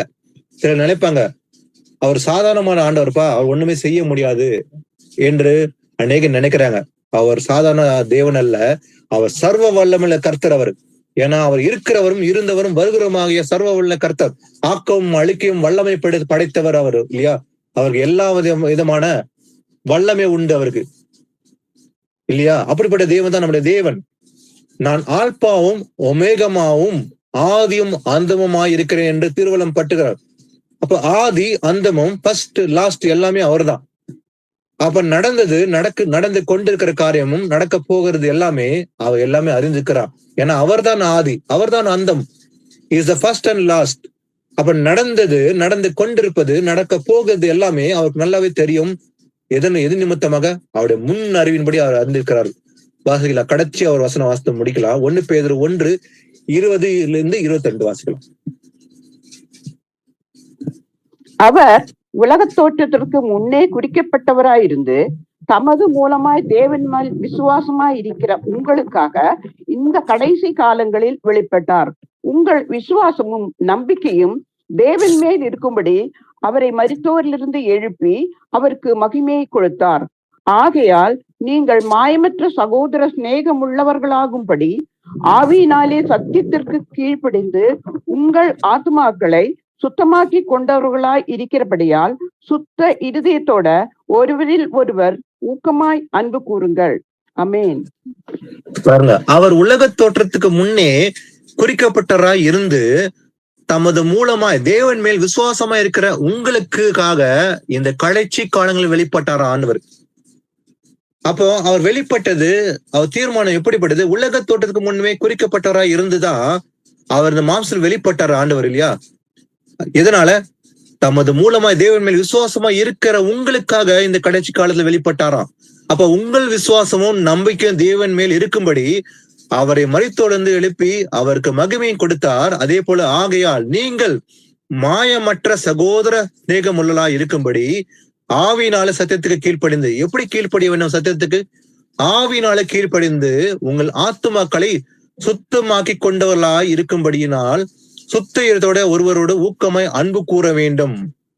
இதெல்லாம் அவர் முன் தீர்மானம் படி பார்த்தோம் இல்லையா? உலகத்தோட்டத்துக்கு முன்பே அவர் முன் குறிக்கப்பட்டு இயேசு கிறிஸ்து இந்த பூமியில வெளிப்படுவார், நமக்காக அவர் பாடுகளை அனுபவிக்கணும், அவர் ரத்தம் சிந்தப்பட வேண்டும், அவர் மரிக்கப்பட வேண்டும், உயிர்த்தெழுந்து பரலோகத்து ஏறி போவார், அதே போல மறுபடியும் வருவது எல்லாமே அவர் முன் தீர்மானம் பண்ணியிருக்கிறார். எதற்கு முன்பாக? உலகத்தோட்டத்துக்கு முன்பாக தீர்மானம் பண்ணியிருக்கிறார் இல்லைங்களா? சோ இன்னைக்கு அதான் நம்ம ஆராய்ந்து பார்த்தோம். அவருடைய முன் அறிவின்படி நம்ம முன் குறித்திருக்கிற ஆண்டவர் இல்லையா?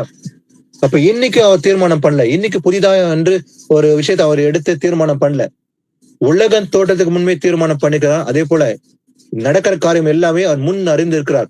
ஏன்னா அவர் சர்வ வல்லமுள்ள தேவன், ஆதியும் அந்தமானவர். அப்போ நாம கூட அந்த ரட்சிப்பு அடைவதற்கு அவருடைய கிருபையின்படிதான் நம்ம ரட்சிப்பு அடைய போறோம் இல்லையா? தம்முடைய தயவுள்ள சித்தத்தின்படி நம்ம இயேசு கிறிஸ்து மூலமாய் தமக்கு சுவீகார புத்திரராகும்படி அவர் என்ன பண்ணார்? நம்மள முன் குறித்திருக்கிறார். அப்ப நம்முடைய பிள்ளைகளால் நம்ம அவருடைய பிள்ளைகள் நம்ம மாறணும் என்பது அவர் தீர்மானம் பண்ணி இருக்கிறாராம். அவருடைய சித்தத்தின்படி தீர்மானம் பண்ணி நம்மளை முன் குறித்திருக்கிறார். அப்போ இந்த 6 வருஷ காலத்துல நடக்க போற காரியம் எல்லாமே அவர் முன்னமே தீர்மானம் பண்ணியிருக்கிறார், முன்னமே அறிந்திருக்கிறார், அதெல்லாம் நடப்பிக்கிறார் ஆண்டவர் இல்லையா? நடந்து கொண்டது எல்லாமே அவருக்கு முன்னமே தெரியும் இயேசு கிறிஸ்துக்கு. அப்ப இயேசு கிறிஸ்து வருவாரு, அந்த நாளும் அவர் தீர்மானம் பண்ணியிருக்கிறார். அப்ப எந்த மாசத்துல எந்த தேதியில வருவாரு அது எல்லாமே அவர் அறிந்திருக்கிறார். அவர் அதே போலதான் வருவார் என்பது நாம் அறிந்திருக்கிறோம். அவர் முன் தீர்மானம் பண்ணப்பட்டபடியே அவர் வரப்போகிறார். அவர் ஒரு நாளை குறித்திருக்கார் என்று வேதம் கூறுகிறது இல்லைங்களா? அந்த நாளில் அவர் வருவார், எக்கால சத்தத்தோட தேவதூதர் வந்து காத்து கொண்டிருக்கிற நமக்கு ரட்சிப்பு அருளும்படி வரப்போகிறார். அதே போல பாவம் செய்து கீழ்ப்பட மக்களுக்கு நியாயத்தீர்ப்பு கொடுக்கும்படி வரப்போறார். இந்த 2 விஷயம் நடக்க போகுது. அதுக்கு முன்பாக முக்கியமான நடக்க வேண்டிய சம்பவம் என்னவென்றால் 3ஆம் உலக போர். அதை நோக்கிதான் இன்னைக்கு சென்று கொடுக்குது. இன்னைக்கு காசா இஸ்ரேல் யுத்தம், லெபனான் யுத்தம் கடைசியில போய் ஒரு பெரிய யுத்தமா மாறி ஒரு அணு யுத்தமாக மாறி முடிவுக்கு வரும். பின்பு இயேசு கிறிஸ்து வருவார் எக்கால சத்தத்தோடு வந்து இந்த பூமியில 1000 வருஷ அரசாட்சி செய்வார். அந்த அரசாட்சியில பங்கு கொள்ள நான் என்ன செய்ய வேண்டும்? இந்த வசனம் கேட்கிறது மாத்திரமல்ல, அதை கை கொண்டு கர்த்தர் நடக்க வேண்டும். இது கர்த்தருடைய தீர்மானம், அவருடைய சித்தமா இருக்குது. அவர் நம்மளை முன்குறித்து அழைத்தும் இருக்கிறார், பரிசுத்தமும் பண்ணி இருக்கிறார் என்று வேத வாக்கியத்தை அறிந்து கொண்டோம். சோ இந்த வசனம் எல்லாம் ஆராய்ந்து பார்க்க கர்த்தர் கிருபை கொடுத்ததுக்காக அவருக்கே துதியும் கனமும் செலுத்தி ஒரு ஜெபத்தோட இந்த பைபிள் ஸ்டடியை முடிக்கலாம். நம்மில் ஒருவர் யாருன்னா ஒருத்தர் ஒப்பு கொடுத்து ஒரு முடி ஜெபத்தை செய்யலாம். சகோதர சகோதரி யாருன்னா ஒருத்தர். ஸ்தோத்திரம் ஆண்டவரே, அல்லேலூயா. ஸ்தோத்திரம் ஸ்தோத்திரம் ஸ்தோத்திரம். மகா கிருபையும் இரக்கமும் அன்பும் தயவும் நிறைந்த எங்கள் அன்பின் பரிசுத்த பிதாவே, நீர் நேற்றும் இன்றும் என்றும் மாறாத தேவனா இருக்கிறபடினால் உம்மை ஸ்தோத்திரிக்கிறோம் ஆண்டவரே. பரிசுத்த பிதாவே, இந்த ஆன்லைன் கூடுகையை நாங்கள் ஆரம்பம் முதல் முடிவு வரையும் கேட்டோம் ஆண்டவரே. உம்முடைய தாசனை கொண்டு ஜீவனுள்ள வார்த்தை எங்களோடு பேசினீங்க ஆண்டவரே. அதற்காக உமக்கு ஸ்தோத்திரம், நன்றி செலுத்துகிறோம் ஆண்டவரே. தமக்கு முன்பாக அன்பில் பரிசுத்தம் உள்ளவர்களும் குற்றம் இல்லாதவர்களுமா இருப்பதற்கு உலக தோற்றத்திற்கு முன்னே எங்களை தெரிந்தெடுத்த தேவன் நீர் ஆண்டவரே. பரிசுத்த பிதாவே உமக்கு ஸ்தோத்திரம் ஆண்டவரே. நற்கிரிகளை செய்வதற்கே எங்களை தெரிந்து கொண்ட தேவனா இருக்கிறபடினால் நம்ம ஸ்தோத்தரிக்கிறோம் ஆண்டவரே. ஒவ்வொரு வார்த்தையும் நாங்கள் கேட்டோம் ஆண்டவரே. ஆண்டவரே, உம்முடைய வார்த்தையில் ஜீவன் இருக்கிறது ஆண்டவரே. உம்முடைய வார்த்தையில் ஆண்டவரே இருபுறமும் கருக்குள்ள எந்த பட்டயத்திலும் கருக்கானதையும் ஆவியும் ஆத்துமாவும் ஊனையும் பிரிக்கத்தக்க உருவ குத்துகிறதாகவும் இருக்கிறது ஆண்டவரே. ஆண்டவரே, ஒவ்வொரு வார்த்தையும் நாங்கள் கேட்டுக்கொண்டு இந்த வார்த்தை எங்கள் அனுதின வாழ்க்கைக்கு ஏற்ற வார்த்தையா இருக்கிறபடி நாள் ஸ்தோத்தரிக்கிறோம். இந்த வார்த்தையின் பிரகாரம் நாங்கள் கேட்டு ஒவ்வொரு நாளும் நடக்க ஒவ்வொரு பிள்ளைகளையும் தகுதிப்படுத்துங்க ஆண்டவரே.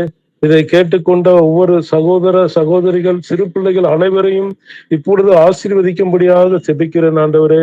இந்த வார்த்தையை பேசின உம்முடைய தாசனையும் அவரையும் அவர் குடும்பத்தையும் கர்த்தர் ஆசீர்வதிங்க. இன்னும் ஜீவனுள்ள வார்த்தையை எங்களுக்கு வெளிப்படுத்த கர்த்தரதாமே அவர்களோடு பேசும்படியாக செபிக்கிறோம் ஆண்டவரே.